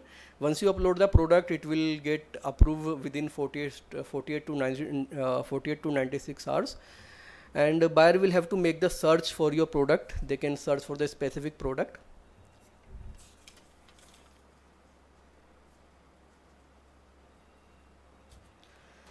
So you will get a option for search. So buyer will have the option for search, compare, and buy facility, and buyer can place the order. You will get a order based on the direct purchase or through bidding. So once you got the order, you will have to fulfill that order, and after fulfillment of order, you will get a acknowledgement by the department. And once they accept your product, then only you will be able to get the payment from government department.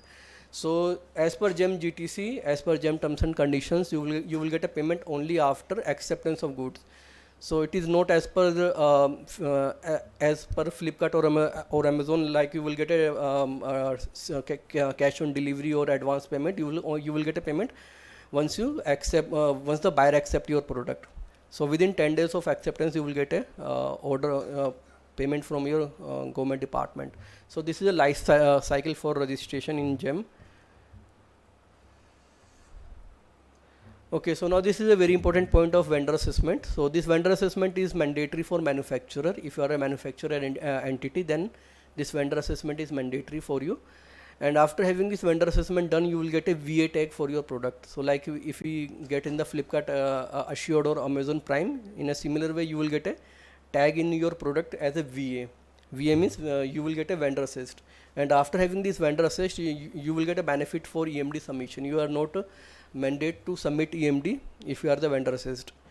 So vendor assessment is mandatory for manufacturer, but it is not mandatory for resellers. And now it is vendor. So now vendor assessment is done by RIGHTS. Earlier it was done by QCI, Quality Council of India, but now it is done by RIGHTS department. So once the vendor assessment is done, you will get a VA tag. So this vendor assessment is a chargeable process. You will have to pay some charges around 2,000 rupees for this vendor assessment. After having this vendor assessment, you will get a user ID and password, and through this you will have to submit your document to the RIGHTS department. Once they verify your document, then they will get a they will have to make the video assessment. So in the video assessment, there is a video calling app. Through this video calling app, they will check your production unit, and after verification, they will provide you the VA tag. So once you go to the vendor assist, you will get a OEM panel, and you will be able to upload your product as a manufacturer. So if you want to upload your product as a manufacturer, then this vendor assessment is mandatory. So vendor assessment is mandatory if your product is in Q2 or Q1, Q2 category. So in GEM portal, we have around 12,000 plus category of product, and these products are subdivided into 6 types of quadrant 1, 2, 3, 4, 5 and 6. So in the quadrant 1, only OEM are allowed to upload their catalog. If my product is in Q1 category, then manufacturer only can able to upload the product. And the example for Q1 category are the automobiles product, KVIC product, Akash product. So if the product in the Q1 category, then only manufacturer will be able to upload the catalog. If the product is in Q2 category, then manufacturer and their authorized reseller are allowed. So authorization should be given by the manufacturer to their reseller. Once the authorization is received, then only reseller will be able to upload the product in Q2 category. In Q3 category also authorization is required, but having a manufacturer is not required. If manufacturer is not available in Q3 category, then independently reseller can upload their catalog. Q4 catalog is open quadrant in which any reseller can upload their catalog. Example for Q4 are the low-end general product, stationery product, sanitation product, soaps, edible item, etc. Quadrant 5 is only for the self-help group. So if the seller is in the self-help group category, then only they will be able to upload their catalog. And Q6 is for ODOP, which means one district, one product. So this is our So this is our catalog system, quadrant category catalog management system. So this is for the product. And for services also, we have given this functionality to RIGHTS. RIGHTS will check your services, if your services is correct or not, and based on this they will verify your services. So for service validation, we ask for some types of document like validation of the certificate, validation of project experience, company name, validity, and the state for which license has been issued. After checking all the parameters, RITES will verify your services. So for both product and services, we verify your catalog. So there are two stages of registration. First is the profile registration. Second is your catalog registration. For catalog registration, we verify your catalog through rights department. We have incident management policy. So incident management is like a dispute management. So if you are having any dispute between the buyer and seller, you can make a solution through incident management. So we having two types of incident: pre-contract incident and post-contract incident. So pre-contract incident is the incident before order placement. So if a buyer or seller search for the catalog, and if they find the catalog is in the wrong category or having some kind of any insanity in the marketplace, they can report it to the GEM. So basis on this, we check the catalog and we reject that catalog also. So we call it as a pre-contract incident. Also we have the post-contract incident, which can be placed after order placement. So once the order is getting placed by the buyer, and if the buyer is not making the payment on time, you have the option to make an incident against your buyer. Similarly, buyer can also make an incident against you if you are not able to make a supply on time, and if you make a wrong supply, then buyer can make a incident against you. So basis on this, we suspend your ID. We can take action against you. We may also suspend your ID, and so it is as per our IM policy, which is an incident management policy. So this is for the timely payment.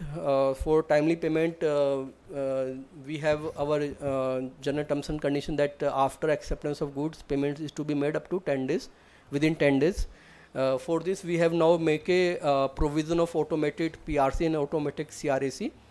And if the payment mode is GPA, then 80% payment will be initially released after 10 days, and after 30 days, remaining 20% payment can be released. And we have also milestone based payment. If the product involve installation, commissioning and testing, then a department can choose milestone based payment like 80-20. 80% payment can be done after supply of goods, and 20% payment can be done after installation, commissioning and testing. So we call it as a milestone based payment. So this is for the timely payments to the seller. These are the multiple payment method available in GEM. So we have a payment method like PFMS, which is used by the central ministries, IFMS, which is used by the state ministries, CGD is for the defense organization, GPA is for the GEM pool account. The non-PFMS entities can opt for GPA, which is a GEM pool account.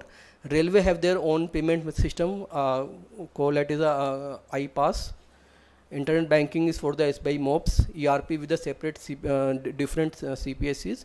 And for the other department can use other payment mode like NEFT, RTGS, check or DD. So these are the multiple payment modes available in GEM. These are steps taken to increase our transparency, like rejection reason will be visible to all the sellers. You will also get a challenge window. So once buyer reject your bids, then you have the option within 48 hours to make a challenge to your buyer, and buyer have to reply on your challenge. So this is to make a portal more transparent. Now we have given you the advanced search option. So once you click on the advanced bid search option, you will get a bid for a particular location or for a particular department.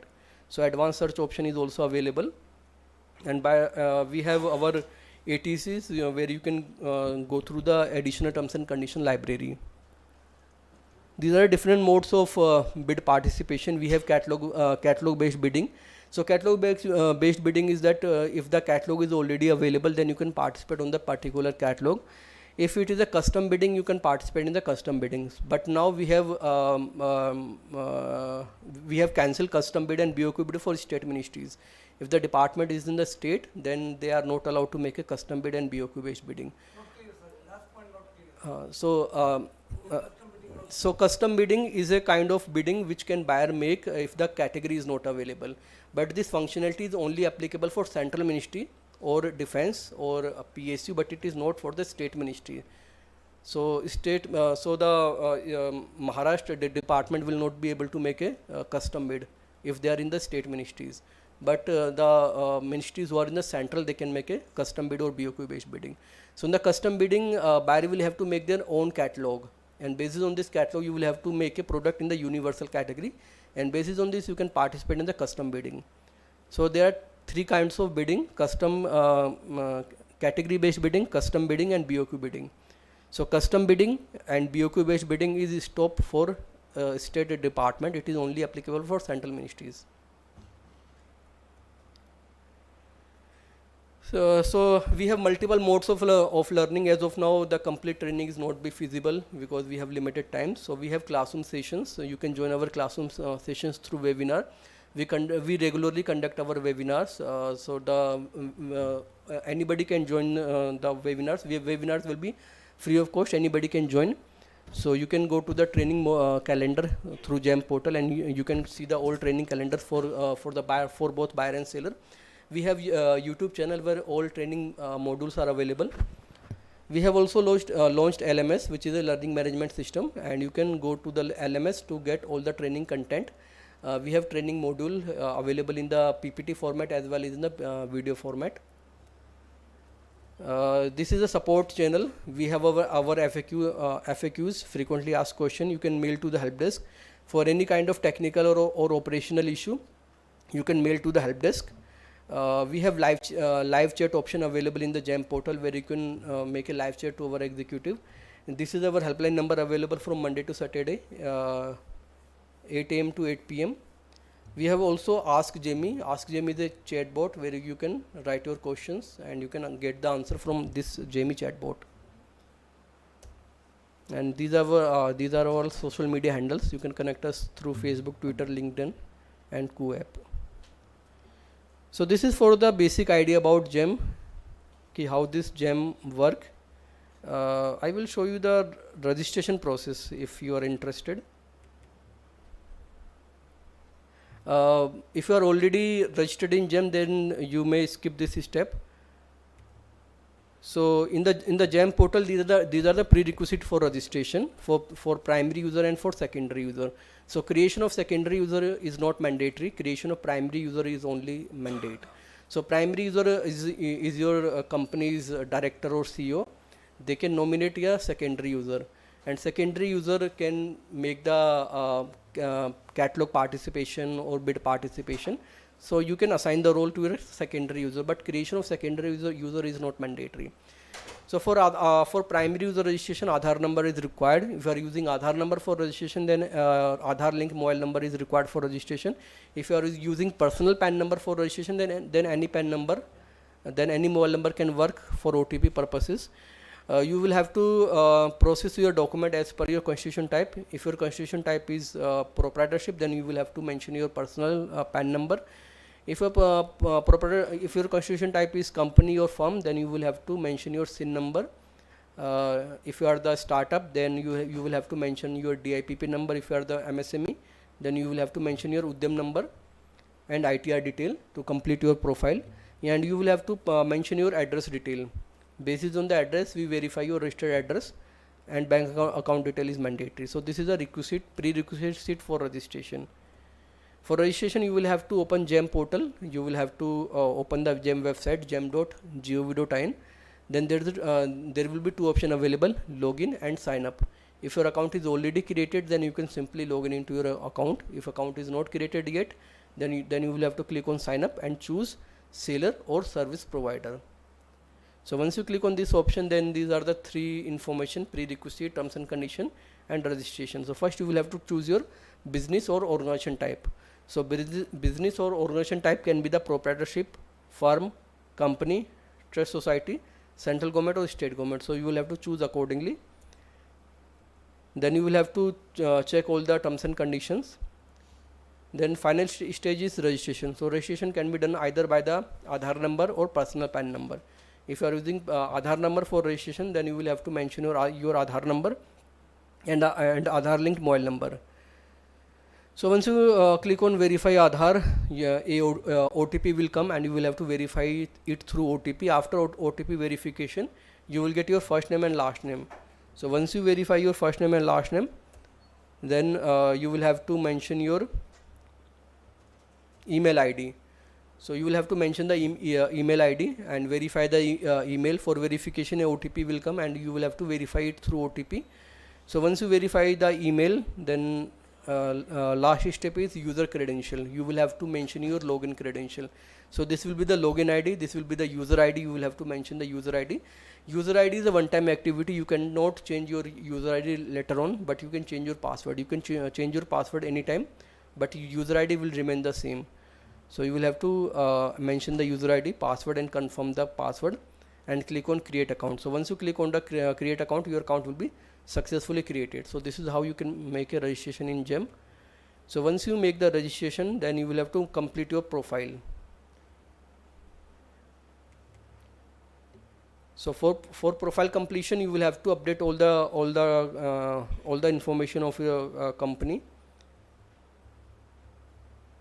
So you will have to first mention your business PAN validation.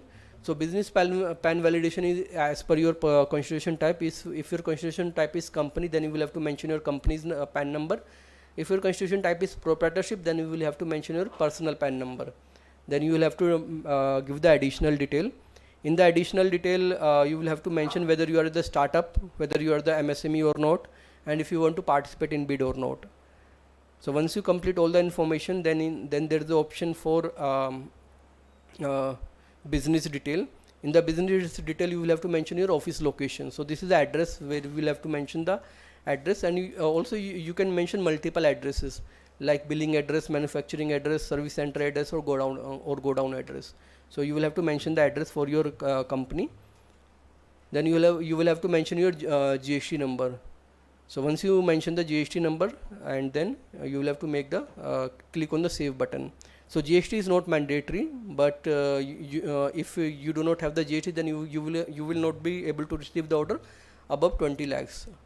So there is a capping. There is a government guidelines that after 20 lakhs you will have to get the GST number. Then you will have to make your ITR update. So once you update the ITR, then we find your turnover, and based on the turnover you will get the notification of bidding. So in some bidding, buyer may keep the condition that having the turnover of 10 crore, then they are only able to participate. So they can make a capping of turnover. If you are not that much of turnover, you are not allowed to participate. So this is for the profile completion. Then we have the process of catalog upload. You will have to upload your catalog. So catalog upload will only be possible if category is available. If category is there, then only you are able to upload your product in that particular category. If category is not available, yes sir. Yeah. If category is not available, then we are not taking your feedback. You will have to ask your buyer to make a request to GEM for category creation. So your buyer, so the government department have to make a request to GEM for category creation in GEM, and we take it as per case to case basis if it is urgent or not, and basis on this we can make the category. So let's suppose the category which I want to upload is already available, and I want to upload my product in that category. So to upload the product in the category, you will have to log in the GEM portal as a seller, and you will have to click on the catalog button.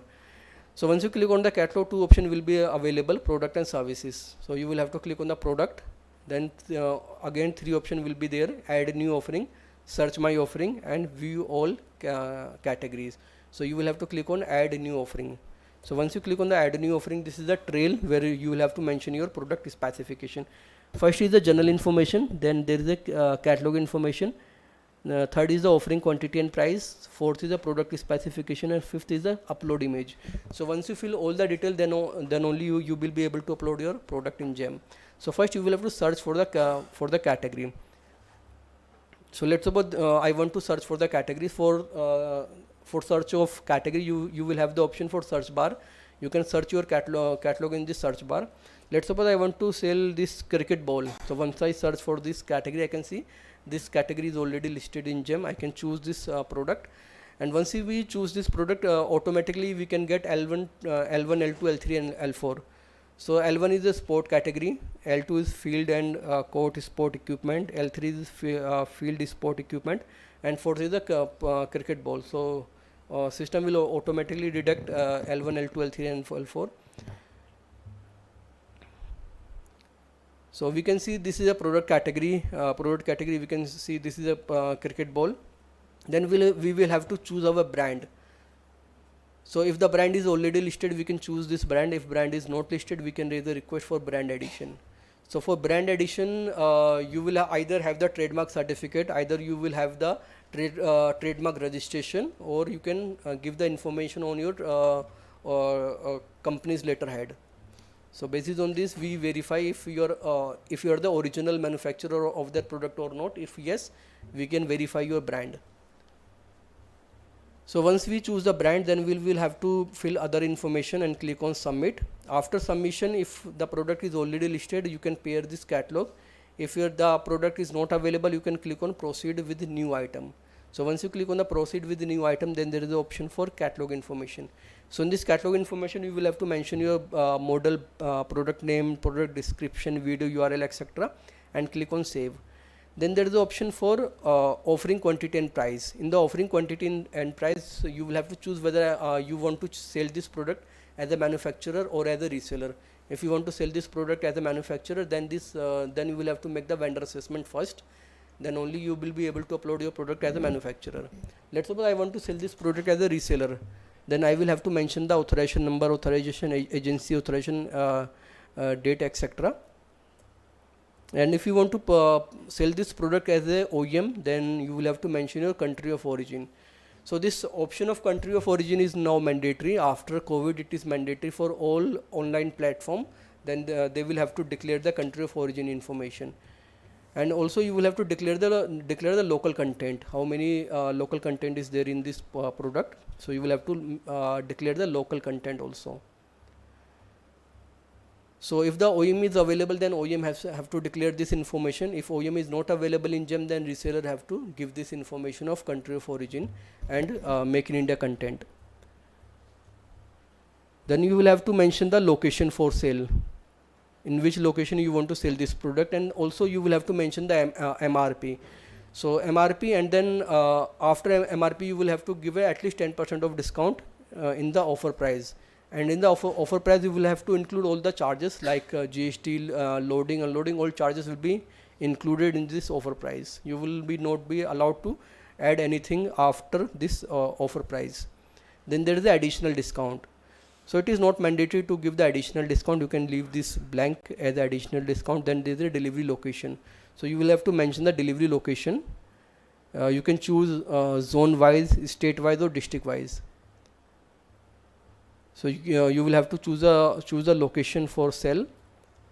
Then there is a specification for your product. You will have to give the specification, and lastly you will have to make the product upload by uploading image. You will have to upload at least 3 images for this product. So image upload have some guidelines that product image should be clear. It should be in the white background, and it should be not written any kind of information like your email ID or your phone number should not be written on the image of that product. So you will have to upload the product image and click on save and proceed. So once you click on the publish, your product will be uploaded in GEM, and it will goes to the product approval team. Our team will check if your product is in the right category or not, or with the proper specification or not. If it is approved, then it will be available in published section. And if the product is published, then only it will be visible in marketplace. And if it is visible in marketplace, any buyer can see the product and they can purchase your product. Also, you are allowed to participate in bid. If your product is not live, then you are not allowed to participate in any kind of bidding. So last topic for today is bid participation, how you can make a bid participation. So for bid participation, first step is your product. If catalog is live, then only you are allowed to make a participation in the bidding section. So for bid participation, you will have to log in into the portal. You will have to search for the particular bid. So this is a bid page where you can see all the bid published by the buyer. You can search the bid by bid number or by the item number. So let's suppose this is a bid in which I want to participate. Then there is the option for participate. We can click on this participate option, and we will have to select the catalog. So once we select the catalog, then we will have to choose the product. If product is already uploaded by the seller, by the user, then only it will be visible in this search bar. So we call it as a iframe. If your product is already listed, then only it will be visible in iframe section. If product is not visible here, then you will have to upload a new product again. There will be option of upload new product. You will have to upload a new product with the buyer specification, then only you are allowed to participate. Let's suppose my product is already listed and I want to participate in this catalog, so I can click on choose this catalog option. I will have to check all the specification. If it is correct, then we'll have to mention the maximum offer quantity. Then I will have to encrypt the price. Then I will have to update the price and click on encrypt and save. Then I will have to upload the document asked by the buyer. Document can be the experience certificate, past performance, bidder turnover, and the certificate requested in ATC. So you will have to upload the certificate as requested by buyer and click on submit. Then you will have to verify it, either it through OTP, e-sign or DSC. So once you verify, your bid participation will be successful. And once the participation is successful, then you are allowed to make a withdrawal. So for any kind of mistake, if you want to withdraw from that particular bid, you can simply just click on the withdrawal bid, and there will be only 2 times of reparticipation. So once you make a withdrawal, then you are allowed to make a participation again up to 2 times only. So this is the process of tender participation in GEM, bid participation in GEM. So I advise you to first make a registration in GEM. If already registered, then you will have to mention your catalog. So catalog can be uploaded by the user. There is no limit of uploading of maximum number of catalog.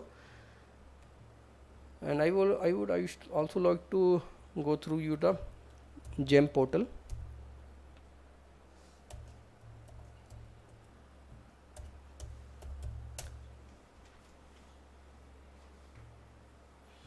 So this is a GEM portal. You can see this is the URL of GEM, gem.gov.in. There is a section of business opportunity.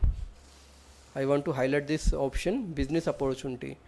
So if you want to start your business and if you want to see the category in which maximum purchase is there, so you can just search for the category.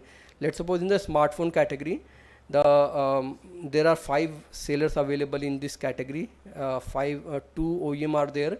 They have uploaded 19 catalog. This is the order value in the last financial year. This is the order value in the current financial year. So in this way you can see the opportunity in this business, in this category. So I suggest you to go to this business opportunity section once. It will be available for both product and services. In the bottom side there is a training calendar. We conduct training on the regular basis. So this is a training calendar for both buyers and sellers, and this is a training module. So in this training module, all training content will be available in the PPT format as well in the video format. So let's suppose I want to see how to make a participation in bidding. So you will have to just click on the seller and service provider section. Then you can click on bid or RA participation. So in this section you can see bid participation product, RA participation product, bid participation services. So all kinds of training modules are available in the PPT format as well as in the video format. So once you click on this video icon, the video will be available. Lastly, we have business facilitator. So we have 1 or 2 regional facilitator in each state. You can connect to the regional facilitator also if there is any kind of information is required or any kind of help is required. So my name is listed in the central team. So this is my number. My number is available on the portal. In a similar way, the person who are handling Maharashtra state, his number is also there. The person is Harish Pal. So the person who is handling Mumbai is available. So you can call him anytime. They will help you for any kind of help regarding bid participation or catalog building. So this is all from my side. If any question, you can ask the guy. Yes. Yes, sir. Sir, we are doing with GEM. Issue is coming like this. Suppose we have supplied 100 number jobs and we have uploaded the bill, but 15 jobs get rejected. Then when we want to upload after a month, it is not uploaded, and then we don't get the payment for months together. So So my you humble request is that if the jobs get rejected, you must get a feedback from the buyer so that further billing can be loaded. That So- is one of the big issues, with the jam. Yes, sir. For this, we have now mandate automatic PRC and CRAC. They are now mandate to they are bound to make a payment within time. No, but sir, if bill is not uploaded, then they don't make the payment. I have a example. So you are talking MPF, of- you are 11 months I did not get the payment. You are talking about product or service? Talking of product, that also a customer specification. First of all, if customer has given a drawing, that drawing is a special drawing. Why you want a catalog? A catalog is required for computer, for general items, but for special drawing, a special component where all dimensions are with there, I think that catalogs are not required. I'll tell you, optoelectronic factory, 10,000 items they are dealing every month, and they have done avoiding catalog. Directly you can participate. But first of all, why GEM should be there for payment? In fact, GEM is getting orders and making competition. Payment should not be taken care by you. That is additional No, sir. headache. We take the we taken care of payment also. No, sir, 11 months I took, I'll give the example. It took 11 months for We can take this offline also, so we can. No, sir, they are not making offline payment. No, They no. say- We will take this question offline, sir. But that is general problem. This is I not know my problem. this is a issue from the state ministry. For central ministry, it is mandate. They have to make the payment on time. But for some state ministries, they are not make the payment on time. No, sir, but defense only. That is central only. Yes, for defense or railways also, they are for this we have incident management policy. You can make an incident against the buyer. We will take the action. We have separate team for this incident, and we will take the Okay, then once you give a thing that this any objection is to be raised, then we don't know what is the reason of rejection. Then we are again. you have the option to make a challenge on a bar. But challenge unless we know what is the reason of rejection, we No, don't know. they have to mandate. So now it is mandate for buyer to make a reason, proper reason for rejection. That If is not coming. Only simple SMS is coming that you are bid rejected. You can challenge. No, we don't know how to challenge. you can make a clarification. You have the option to make the representation. But I think, sir, you are not getting payment in 10 days.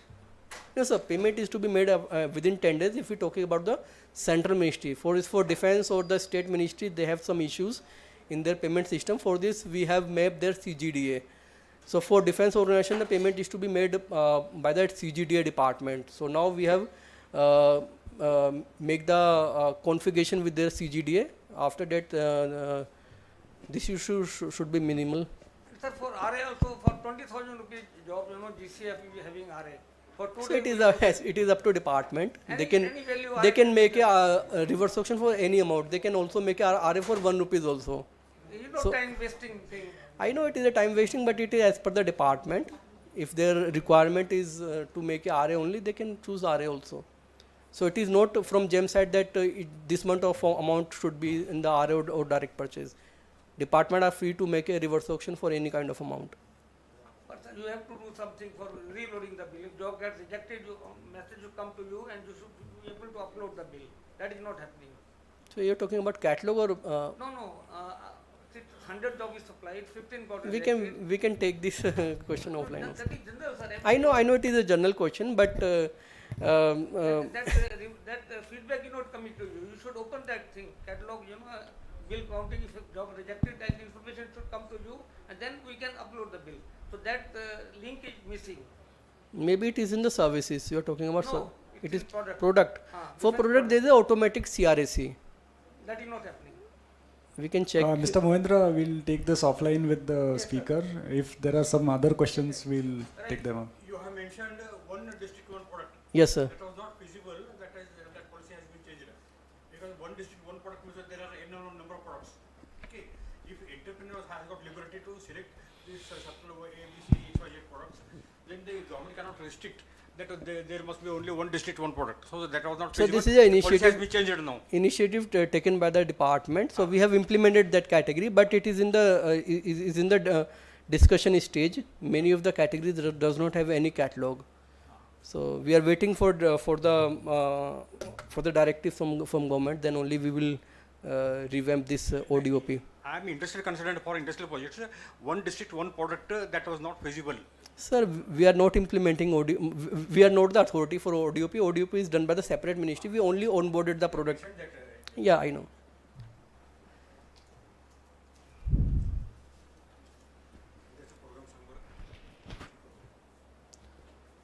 Feedback के लिए बोला है ऐश्वर्या जी ने feedback के लिए बोला था ना क्यूआर कोड किस पे भेजा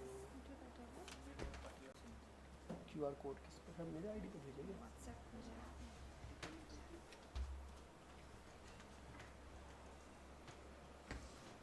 Thank you so much for an insightful session on GEM.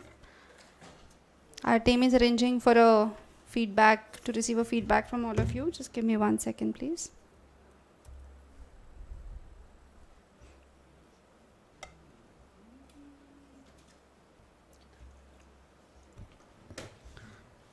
On the GEM portal, so we at MCCI, we do have MSME facilitation desk, which helps our members to go through a lot of, assist them in awareness as well as technical support if they need any.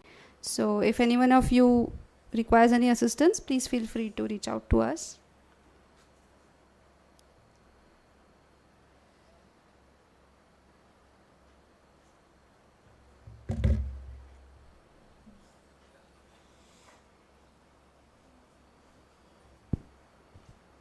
Would it be okay if we send this through WhatsApp to all the registered participants and get it? We could do that. We can have do all that, the yes. contact details. Yes, yes. We can do a WhatsApp blast immediately Yes. after this. Yes. So it will be for the feedback for today's event, and we would. Yeah.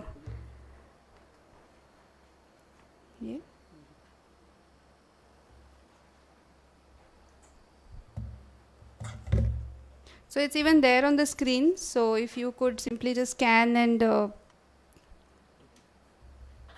submit your feedback. So of course you'll also get it on your WhatsApp today after the event.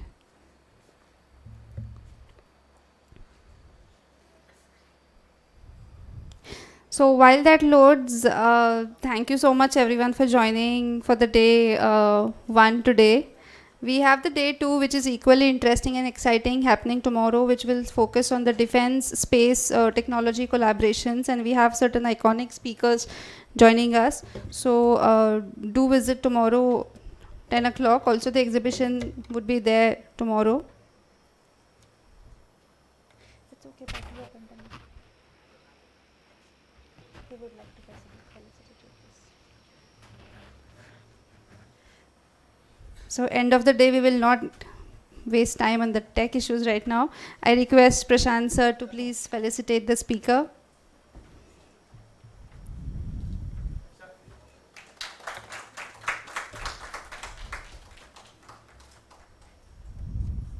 Thank you so much everyone for your patient listening, and we look forward to collaborating with you. Tomorrow at 10. Let's meet tomorrow at 10. Thank you.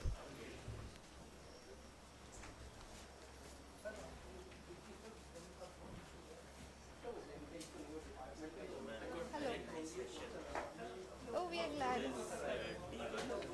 Yes. Yes. Thank you. Thank you so much. MCCI